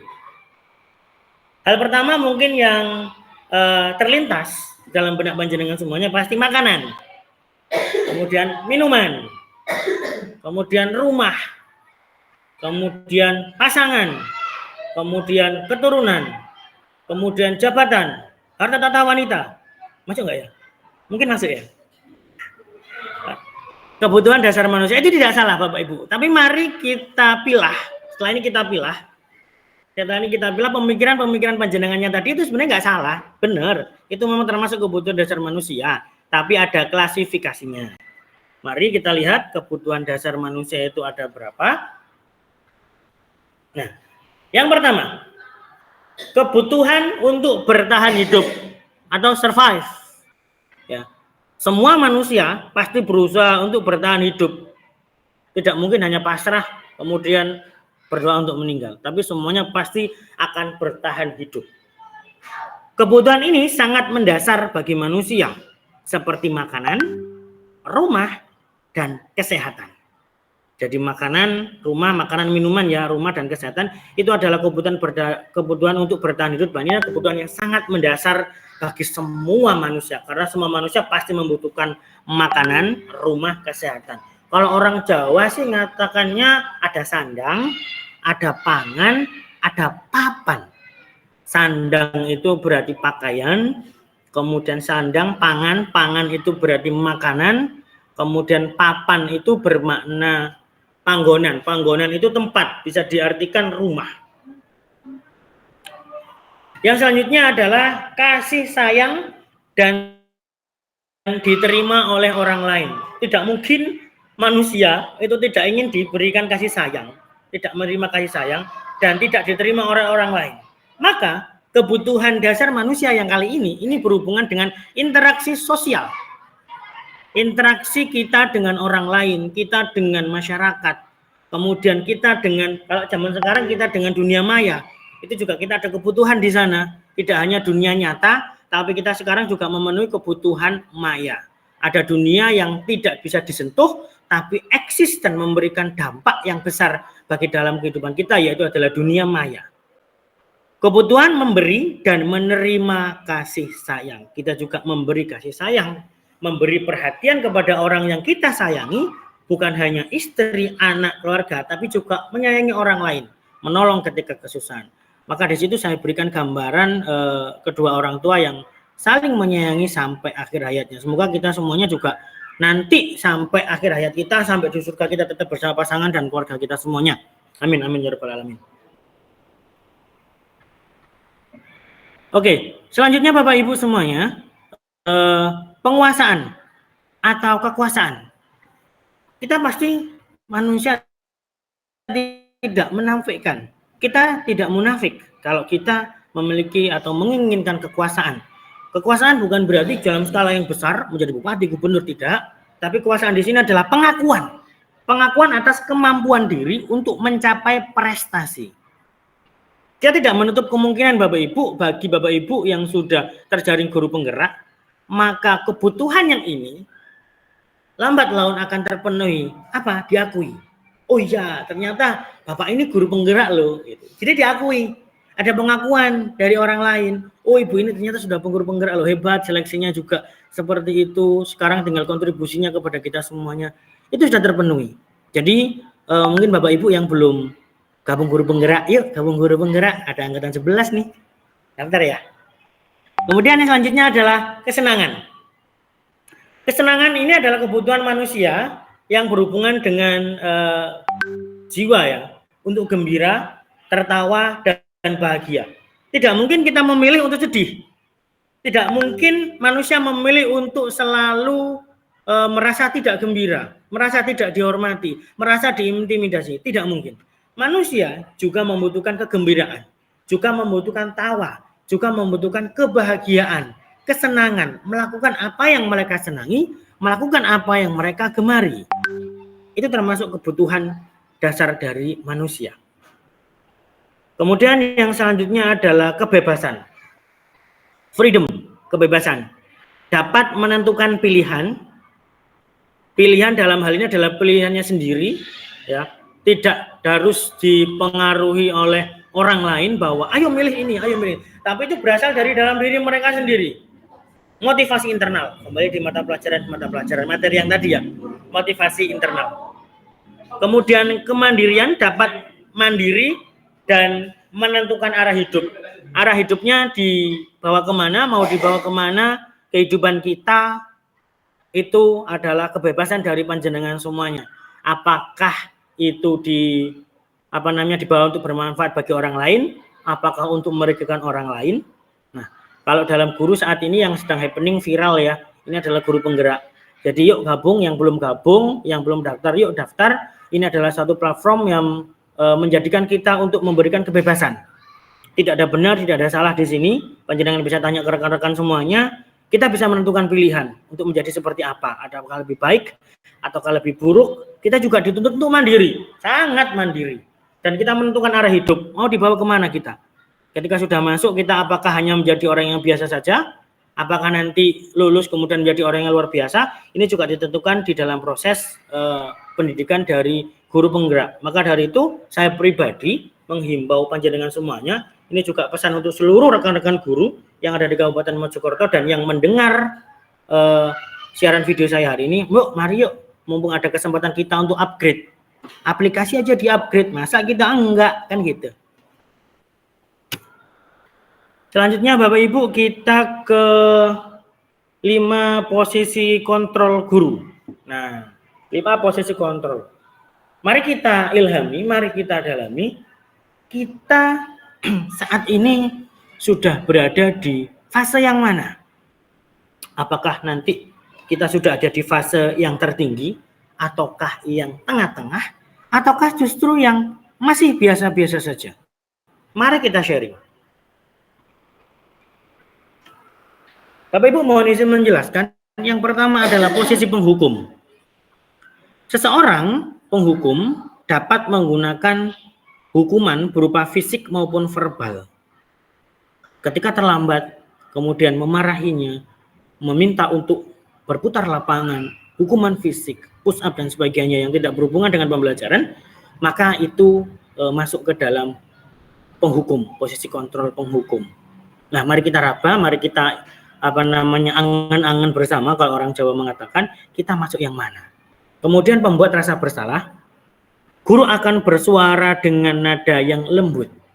Nada yang lembut tenang, tapi membuat rasa bersalah siswa. Apakah kamu tidak kasihan dengan bapak? Apakah kamu tidak kasihan dengan ibu? Kamu selalu membuat permasalahan yang tidak bisa kita pecahkan bersama. Nah, itu membuat rasa bersalah. Apakah baik, apakah buruk? Nanti kita putuskan bersama. Kemudian pemantau. Guru mengawasi setiap tindakan murid. Nah, pemantau ini melihat secara keseluruhan apa tindak tanduk yang murid lakukan. Ini pemantau. Memang sangat ekstra. Perlu waktu dan tenaga yang sangat besar. Kemudian ada posisi guru yang berusaha untuk menjadi teman. Guru berusaha untuk mengontrol secara persuasi. Jangan sampai terjadi kesalahan. Jangan sampai terjadi perpecahan. Jadi itu adalah posisi guru sebagai teman. Dan yang terakhir adalah manajer. Bapak Ibu, manajer ini adalah posisi puncak dari 5 posisi kontrol seorang guru. Guru membersamai murid untuk mengevaluasi tindakan murid yang salah. Membersamai dalam hari ini adalah menemani murid, maksud saya, memberikan pertanyaan-pertanyaan yang menuntun murid, membuat murid untuk mengakui dan merasa bahwa dia salah dan tidak akan mengulanginya lagi. Nah, Bapak Ibu, mari saya tanya sekarang, monggo dijawab lewat kolom chat. Kita, ya, panjenengan semuanya dan saya, kita sudah masuk di posisi yang mana? Apakah masih di penghukum, pembuat rasa bersalah, pemantau, teman, ataukah sudah dalam tahap manajer? Kalau saya pribadi, saya sangat mengakui penghukum itu saya lakukan. Pembuat rasa bersalah juga saya lakukan. Teman juga saya lakukan. Karena tidak bisa dalam praktiknya yang saya lakukan di lembaga saya dalam hanya satu posisi kontrol. Saya juga kadang menghukum, saya lihat dulu siswanya, saya lihat dulu karakternya, mana kesalahan yang tepat, mana solusi yang tepat bagi kesalahan yang dibuat oleh murid. Untuk manajer saya masih belum sampai ke sana. Saya sangat jujur, saya belum ke sana. Saya masih dalam tahapan proses ke sana. Karena manajer ini membutuhkan kolaborasi antara saya sendiri, pembuat prakarsa perubahan, dan juga warga sekolah. Kita tidak bisa untuk bergerak sendiri. Bagi yang sudah bergabung di kolom chat, saya bacakan ini dari Bu Anis. Dalam posisi pembuat rasa bersalah, pemantau, dan teman. Oke, manajer belum, masih berproses. Bu Ervin, saya masih berproses untuk menuju ke manajer. Oke, bagus. Sudah 50% untuk manajer. Oke, bagus. Terima kasih Bapak Ibu atas partisipasinya di kolom chat. Tidak bisa saya baca satu persatu karena keterbatasan waktu. Yang kita perlu notice bersama adalah memang manajer itu susah. Posisi kontrol manajer itu susah. Sulit, tapi bukan berarti tidak bisa dilakukan. Seperti hanya kita membalikkan telapak kaki. Bukan telapak tangan loh ya, telapak kaki. Coba sekarang, balikkan telapak kaki panjenengan, arahkan ke atas. Susah apa enggak? Pasti susah. Tapi bukan berarti tidak bisa dilakukan. Bisa dilakukan dengan beberapa syarat. Kita duduk dulu, kemudian kita selonjor dulu, kita balikkan telapak kaki kita. Seperti itulah posisi manajer. Kita membutuhkan prasyarat-prasyarat khusus. Bukan hanya diri kita sendiri yang menerapkan, tapi juga seluruh warga sekolah juga berkontribusi aktif untuk bisa menerapkan posisi kontrol manajer. Oke. Apakah salah ketika kita ada di posisi penghukum? Tidak.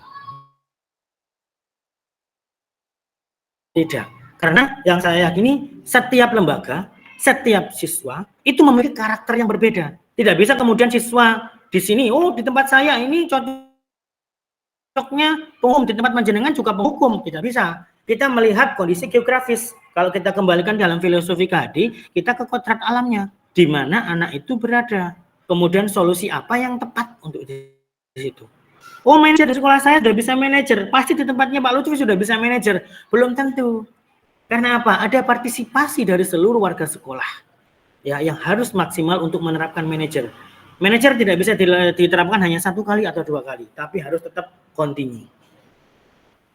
Baik Bapak Ibu, selanjutnya kita ke segitiga restitusi. Yang pertama adalah menstabilkan identitas.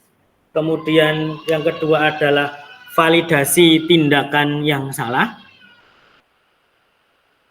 Kemudian yang ketiga adalah menanyakan keyakinan. Seperti yang bisa panjenengan lihat di slide, ada gambar segitiga itu. Yang pertama itu, yang paling bawah, itu adalah menstabilkan identitas. Kemudian yang kedua arah ke atas, itu ada validasi tindakan yang salah. Kemudian yang ketiga adalah menanyakan keyakinan. Ketiganya ini saling keterkaitan antara satu dengan yang lainnya. Ketika panjenengan pisah-pisah, bisa diterapkan, tapi mungkin agak susah. Mari saya jelaskan satu persatu poin dari segitiga restitusi. Yang pertama adalah menstabilkan identitas. Menstabilkan identitas dalam hari ini adalah mengubah murid dari identitas gagal ke identitas sukses. Ya, jadi dari kesalahan kemudian menuju pengilhaman atau pengakuan dari kesalahan. Ini pertanyaan yang biasanya diajukan. Nah, ini kalau panjenengan mau masuk ke menstabilkan identitas, ini bisa digunakan pertanyaan-pertanyaan berikut ini.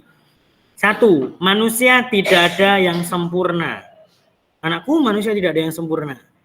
Bisa seperti itu. Kemudian yang kedua, kesalahan adalah hal yang wajar. Bisa kita ucapkan seperti itu. Karena kesalahan adalah sebuah keniscayaan. Semua pasti pernah mengalami kesalahan dan melakukan kesalahan. Baik itu secara sengaja maupun secara tidak sengaja. Kemudian kalimat yang ketiga adalah kita bisa memperbaiki masalah ini. Jadi ketika ada siswa yang datang panjenengan ketika ingin menstabilkan identitas, kita bisa memperbaiki masalah ini. Nak, tenang. Kita bisa bersama-sama untuk memecahkan masalah ini. Jangan malah dihakimi, malah nangis nanti. Yang selanjutnya adalah validasi tindakan yang salah.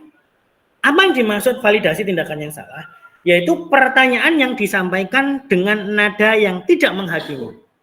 Tidak menghakimi bukan berarti maksudnya, maksudnya begini, kamu pasti yang salah, ini kamu. Tapi kalau anak SD, mohon maaf Bapak Ibu sedikit sharing yang di SD. Ini pasti kalau ada anak yang contoh kasus berkelahi, itu pasti kalimat pertama yang diucapkan adalah, saya nggak ngapa-ngapain Pak, aku lembutin lapo-lapo Pak. Pasti seperti itu.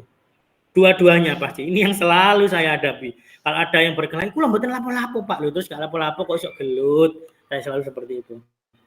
Pertanyaan yang bisa kita ajukan dalam tahap validasi tindakan yang salah adalah, kamu bisa bertindak lebih gegabah dari ini kan? Maksudnya apa? Kita bisa lebih, anaknya bisa lebih, kalau berkelahi bisa lebih nonjok ya. Kamu mungkin bisa nonjok ya. Tapi kamu nggak milih nonjok, kamu pasti hebat ini ya. Kamu bisa menahan amarahmu. Kemudian yang kedua, kamu melakukannya karena mempertahankan sesuatu. Ini pasti, karena berdasarkan banyak pengalaman dari saya juga, kemudian dari teman-teman guru, siswa melakukan sebuah kesalahan atau melakukan katakanlah berkelahi atau melanggar, itu mereka karena mempertahankan sesuatu. Inilah yang memang tugas kita. Guru memang susah ya tugasnya, karena kita harus mencari tahu sesuatu yang tidak terlihat dari anak. Karena apa yang terlihat belum tentu menjadi alasan utama. Ada sesuatu yang tidak terlihat yang itu mungkin menjadi alasan utama, dan siswa itu yang belum bisa untuk mengungkapkannya, dan itu adalah tugas kita mempelajari segitiga restitusi, validasi tindakan yang salah. Kemudian yang terakhir adalah menanyakan keyakinan. Maksudnya bagaimana? Murid siap mengaitkan keyakinannya dengan tindakan yang salah. Jadi murid dalam hal ini sudah menyadari tindakannya dan mengaitkan dengan keyakinan kelas. Tadi di depan kita sudah belajar tentang keyakinan kelas. Keyakinan kelas apa yang dilanggar siswa, kemudian yang tidak dipenuhi oleh siswa dalam hari ini. Nah, kita tanyakan dalam tahap menanyakan keyakinan. Kemudian pertanyaan yang bisa diajukan pada tahap ini adalah, yang pertama, nilai-nilai apa yang telah kita sepakati? Nah, kalau ada anak yang berkelahi, nah nilai-nilai apa yang telah kita sepakati bersama kemarin di kelas? Apa boleh berkelahi atau tidak? Kalau berkelahi temannya siapa? Temannya Bu Puji. Nah, saya tanya. Nomor 2, kamu ingin menjadi orang seperti apa? Nak, kamu ini jadi orang seperti apa kalau berkelahi terus? Cita-citamu nanti apa sih, nak? Nah, seperti itu. Kita memang harus sabar ya. Guru itu memang ekstra sabar. Murid dijunjung setinggi-tingginya. Itu memang tugas kita. Mau tidak mau, suka tidak suka, yang sudah memilih guru, kita harus menjunjung tinggi murid. Kalau di Merdeka Belajar ini kalau nggak salah menghamba pada siswa atau menghamba pada murid. Nomor 3, sebagai murid di kelas, apa yang kamu yakini? Atau keyakinan apa di kelasmu? Yang sudah kamu tulis kemarin. Ketika ada siswa yang melakukan kesalahan, kita bisa mengutarakan kalimat seperti itu. Bapak Ibu, itu adalah 3 tindakan dalam segitiga restitusi yang bisa kita gunakan ketika kita menghadapi masalah bersama murid. Jadi tidak perlu langsung diambil, dihakimi, nah, seperti itu. Tapi ini juga harus melihat situasi dan kondisi juga. Apa ketika yang pertama tadi sudah terpenuhi, jadi langsung menuju tahap yang kedua. Kemudian bisa langsung menuju ke tahap yang akhir menanyakan keyakinan. Insya Allah ke depan pasti akan banyak perubahan yang terjadi bagi siswa kita. Oke, demikian presentasi dari saya. Monggo pertanyaan bisa diajukan lewat kolom chat atau bisa resen. Ini saya hentikan dulu sebentar. Oke, sudah saya hentikan. Oke, saya kembali ya. Silakan, monggo. Pertanyaan-pertanyaannya bisa ditulis di kolom chat. Oke. Dari pertanyaan, ini saya bacakan dulu komentar dari Bu Lavita ya. Saya juga masih terkadang di penghukum dan pemantau. Nah, sama, kita juga semuanya mungkin di penghukum dan pemantau. Posisi manajer masih memang susah, tapi belum tentu itu tidak bisa dipenuhi. Saya bacakan pertanyaan dari Bu Ervin Kumalasari. Pada posisi kontrol guru, bagaimana cara mencapai posisi manajer? Oke, saya jawab satu persatu dulu ya. Ini pertanyaannya sudah mulai bermunculan. Baik, Bu Ervin, terima kasih atas pertanyaannya. Pada posisi kontrol guru, bagaimana cara mencapai posisi manajer? Bapak Ibu, posisi manajer itu bisa dilakukan dengan kita berkolaborasi. Kolaborasi dengan siapa? Tentunya warga sekolah seperti yang sudah saya jelaskan pada awal tadi. Karena posisi manajer ini kita tidak hanya memantau, kita tidak hanya menjadi posisi teman, tapi semuanya sangat lengkap di situ. Menjadi seorang memanage agar siswa tersebut kita melakukan kesalahan itu bisa kita melakukan cara persuasi ya, mencegah. Kalimat yang tepat adalah mencegah agar tidak menjadi kesalahan. Itu butuh kerjasama dari seluruh warga sekolah. Jadi itu ya. Kemudian dari Bu Lavita Erni Munikasari, dalam pelaksanaan segitiga restitusi, bagaimana upaya guru agar anak dapat mengungkapkan kesalahannya dengan jujur dan tanpa paksaan? Oke, ini sangat bagus sekali. Bagaimana dapat mengaku? Kita kembali ke segitiga restitusi tadi. Ada yang namanya menstabilkan identitas. Kita dengan sabar, tentunya kita kembali ke keyakinan kita. Berarti kita sabar. Kita tidak mungkin langsung memarahi. Nah, kamu ini salah, bagaimana?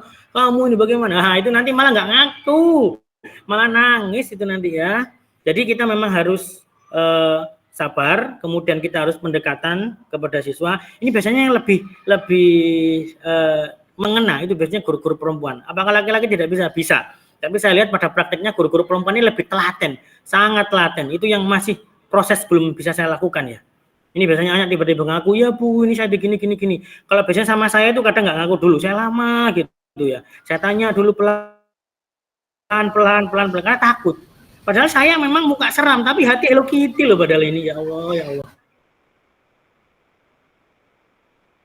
Oke, selanjutnya dari Bu Pujiarsih. Ini komentar, terima kasih atas penguatannya, materinya sangat lengkap Pak Lutfi, sangat menginspirasi, terima kasih. Ini ada pertanyaan terakhir dari sebentar saya cek Bu Stefani. Selamat bergabung Bu Fani. Bagaimana jika kita sudah berupaya melakukan restitusi tapi murid masih mengulang kesalahan yang sama? Oke. Terus restitusi kemudian mengulang kembali kesalahan yang sama, ya Allah.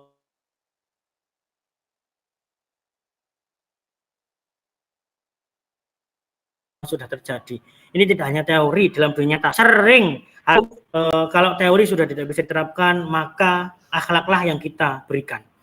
Kita berikan kesabaran, kita berikan tuntunan. Kalau segitiga restitusi memang sudah sangat maksimal dan itu sudah notok, mari kita ulangi lagi. Bagaimana kita memang guru Bapak Ibu, menghamba pada siswa, menghamba pada murid. Kalau kita memang sudah menyerah, bagaimana nanti masa depan murid? Jadi kita ya tetap harus mengulanginya lagi. Kita menggali lagi kesalahan apa, pasti berbeda lagi. Pasti berbeda lagi. Kenapa? Kadang siswa itu juga ada latar belakang keluarga. Kemudian ada latar belakang kejadian di rumah tadi sebelum berangkat kalau bertengkar dengan ibunya ya ke sekolah juga uring-uringan lah. Itu yang memang harus perlu kita gali. Apa yang tidak terlihat itu yang memang harus kita tahu daripada apa yang terlihat. Seperti itu. Kemudian Bu Ana, pemaparan baru sangat jelas. Oke, terima kasih atas penguatannya Bu Ana, Bu Muklisatul Fitriana. Pemaparan sangat jelas dan mantap. Semangat Pak Lutfi. Oke, semangat untuk kita bersama dan semuanya. Demikian Bapak Ibu pemaparan aksi nyata modul 1.4 mode daring dari saya. Terima kasih atas partisipasinya, terima kasih atas penguatannya. Semoga kita semuanya selalu sehat, diberikan kesehatan, diberikan kekuatan untuk menjalani semua ibadah yang kita lakukan. Terima kasih, semoga sukses. Salam hebat, Bapak Ibu guru semuanya. Wassalamualaikum warahmatullahi wabarakatuh.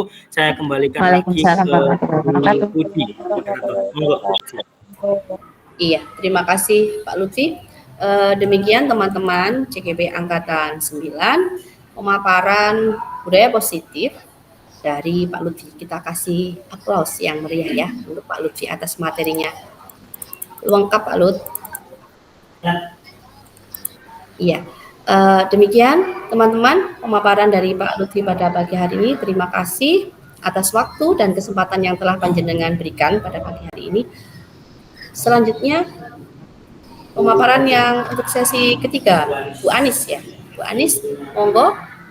Ini sesi terakhir kayaknya karena ini hari Jumat. Ya, Bapak-bapak nanti jam 11 sudah ada.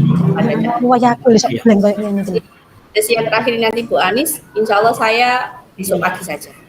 Minta waktunya teman-teman sekitar 1 jam mungkin tidak sampai ya. Silakan Bu Anis, waktu dan tempat disilakan. Bu Ervin, monggo moderator. Terima kasih. Akhir nama tuh tidak Bu Puji gitu Pak. Iya Bu Ervin. Ya emang nggak Bu Puji.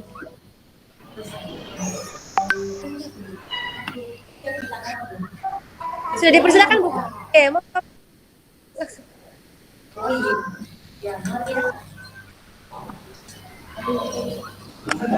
Bu Anis, sudah? Bu Anis, monggo. Ya, terima kasih. Halo. Dengar suara saya? Dengar Bu Anis. Halo. Dengar ya. Halo. Terima kasih. Nggih, terima kasih. Izin share screen nggih.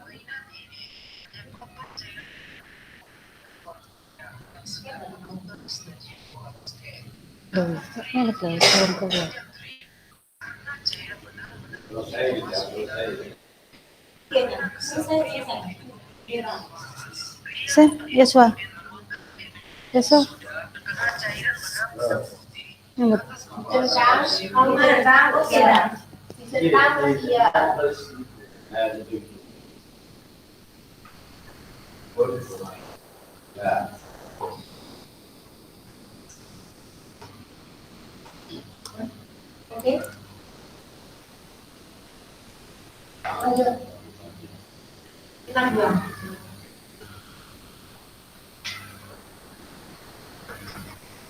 Belum terlihat? Belum, Bu.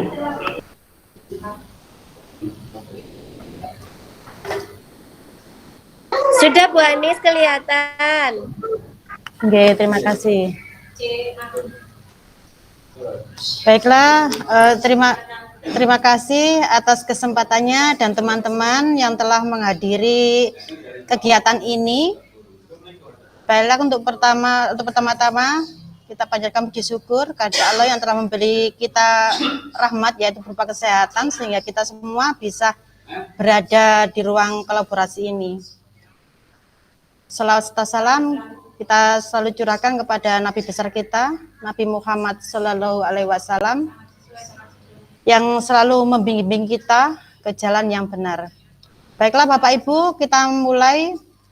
Saya akan memaparkan aksi nyata saya tentang modul 1.4, yaitu tentang budaya positif. Untuk pertama, saya perkenalkan dulu. Halo, hai, salam guru penggerak semuanya. Saya Anis Sulandari, saya bertugas di SDN Balongwono, guru penggerak Angkatan 9 Kabupaten Mojokerto. Sebelum menginjak selanjutnya, saya perkenalkan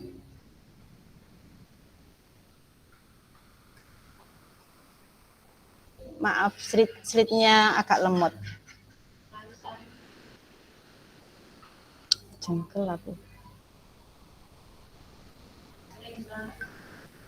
Saya perkenalkan, ini Bapak Dwi Jatmiko, fasilitator saya, dan Ibu Wenilia Ariyanti, pengajar praktik saya. Baik Bapak Ibu,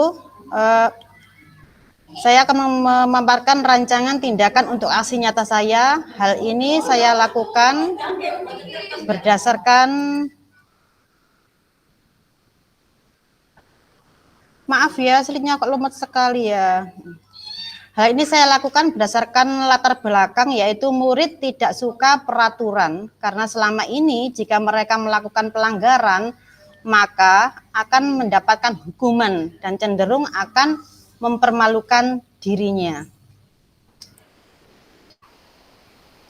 Dengan tujuan aksi nyata ini yaitu menciptakan murid yang merdeka dan disiplin diri yang kuat. Kemudian menumbuhkan budaya positif di sekolah dengan meyakini nilai-nilai kebijakan universal. Aksi nyata ini saya buat dengan memperhatikan pembelajaran paradigma baru, yaitu pembelajaran dengan paradigma baru merupakan pembelajaran yang dirancang berdasarkan prinsip pembelajaran berdiferensiasi, sehingga para peserta didik belajar sesuai kebutuhannya, berdasarkan tahap perkembangan sesuai teori psikologi modern untuk mewujudkan profil pelajar Pancasila. Dan semua akan terwujud melalui disiplin positif, di mana disiplin ini mempunyai pengertian, yaitu disiplin berasal dari kata disiplina yang artinya belajar. Disiplin mengacu pada disiplin diri yang memiliki tanggung jawab terhadap apa yang dilakukannya berdasarkan nilai-nilai yang diyakini. Nah, disiplin positif merupakan salah satu cara penerapan disiplin yang bertujuan untuk menumbuhkan kesadaran serta memberdayakan peserta didik tanpa imbalan, penghargaan atau reward, ancaman atau hukuman. Jadi sebagai pendidik tujuan kita adalah menciptakan peserta didik yang memiliki disiplin diri sehingga mereka berperilaku mengacu kepada nilai-nilai kebajikan universal dan memiliki motivasi intrinsik dan perubahan perilaku ke arah yang lebih baik. Mari kita bahas beberapa hal. Kebutuhan dasar manusia adalah segala sesuatu yang kita lakukan untuk mendapatkan apa yang kita inginkan. Seluruh tindakan yang kita lakukan memiliki tujuan tertentu, itu sudah pasti. Dan semua usaha terbaik yang kita lakukan adalah dalam rangka agar kebutuhan dasar kita terpenuhi dengan sangat baik. Nah, dan 5 kebutuhan dasar manusia yaitu bertahan hidup, contohnya makanan, pakaian, tempat tinggal, keamanan, dan kesehatan. Kemudian kasih sayang dan rasa diterima, misalnya rasa diterima, dipedulikan, berbagi, kerjasama, menjadi bagian dalam kelompok. Kemudian penguasaan, nah penguasaan di sini yaitu harga diri, keinginan untuk dianggap, memimpin, diakui dan didengar. Keempat, kebebasan. Mandiri, memiliki pilihan, mencoba hal baru, mampu mengendalikan arah dirinya. Yang kelima yaitu 5 kebutuhan dasar manusia. Yang kelima yaitu bermain, kesenangan, contohnya bermain, humor, antusiasme, dan tertawa. Ada beberapa motivasi yang mempengaruhi. Jadi motivasi perilaku manusia itu yang mempengaruhi ada 2, yaitu motivasi ekstrinsik dan intrinsik. Yang ekstrinsik yaitu biasanya untuk menghindari ketidaknyamanan atau hukuman. Kemudian untuk mendapatkan imbalan atau penghargaan dari orang lain. Sedangkan motivasi intrinsik adalah untuk menjadi orang yang mereka inginkan dan menghargai diri sendiri dengan nilai-nilai yang mereka percaya.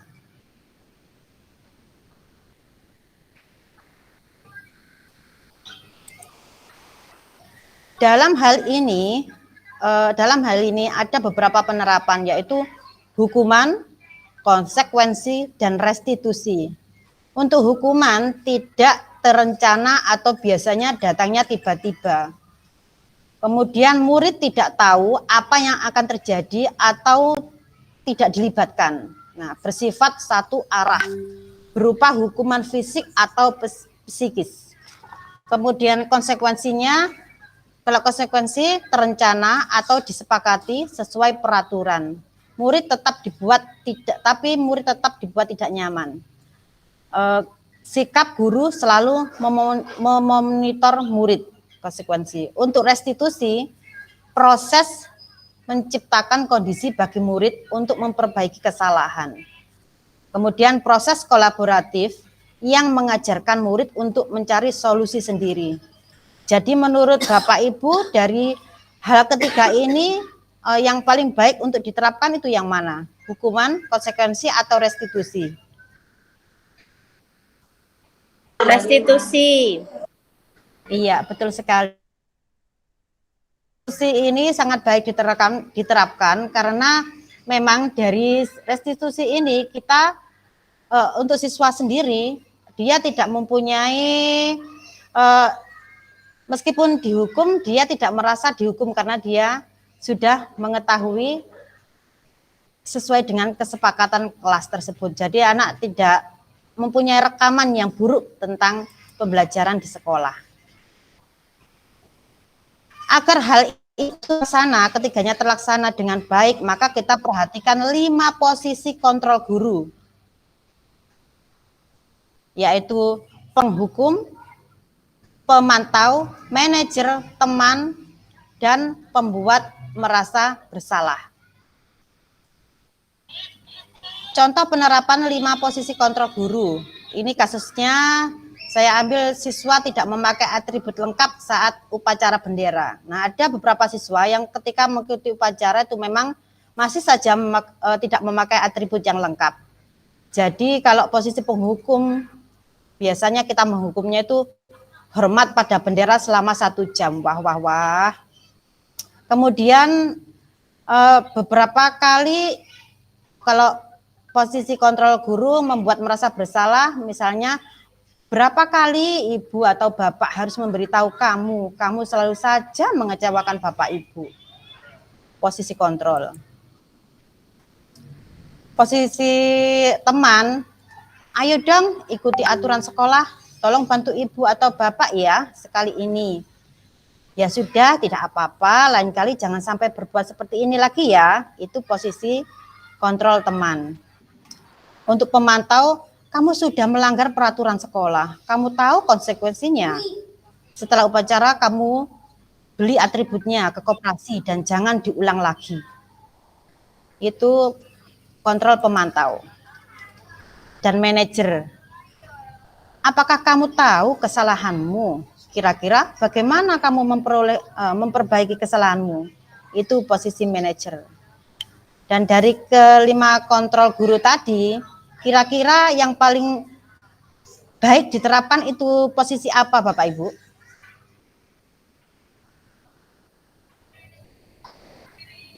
Bapak Ibu? Halo? Oh iya, terima kasih Bu Evin. Betul sekali, posisi manajer. Memang di guru penggerak kita diajarkan untuk beberapa kontrol guru sehingga kita bisa menghadapi siswa dengan sikap-sikap yang tepat. Nah, kira-kira jika ada pertanyaan seperti ini, kita berada di posisi kontrol apakah? Jika ada pertanyaan, kamu tidak pernah benar melakukannya. Itu posisi kontrol apa Bapak Ibu? Termasuk kontrol apa ya? Kamu tidak pernah benar melakukannya. Monggo kita berdiskusi di sini. Ketika ada pertanyaan, kamu tidak pernah benar melakukannya. Posisi kontrol apa Bapak Ibu? Kalau menurut saya itu apa ya? Ya, terima kasih Bu Ervin, penghukum luar biasa. Pertanyaan kedua, apa rencanamu untuk menyelesaikan masalah ini? Apa rencanamu untuk menyelesaikan masalah ini? Terima kasih Bu Ana, penghukum luar biasa. Kita belajar bersama di guru penggerak, kita saling berkolaborasi dan saling menguatkan jawaban. Kemudian ada pertanyaan lagi, ayolah lakukan demi Bapak Ibu ya. Posisi kontrol apa itu Bu, Bapak Ibu? Ayolah lakukan demi Bapak Ibu ya. Kalau saya itu posisi teman. Iya, leres. Posisi teman. Kita ke pertanyaan berikutnya. Kamu tidak pernah mendapat nilai jika tidak mengerjakan tugas? Kira-kira posisi kontrol di mana kita? Kamu tidak pernah mendapat nilai jika tidak mengerjakan tugas. Kamu tidak, iya betul, rasa bersalah. Nah, saya kira semuanya juga sudah paham nih. Keyakinan kelas. Kita sekarang membahas keyakinan kelas. Ya, terima kasih. Keyakinan kelas, mengapa? Mengapa kok keyakinan kelas? Mengapa bukan peraturan kelas?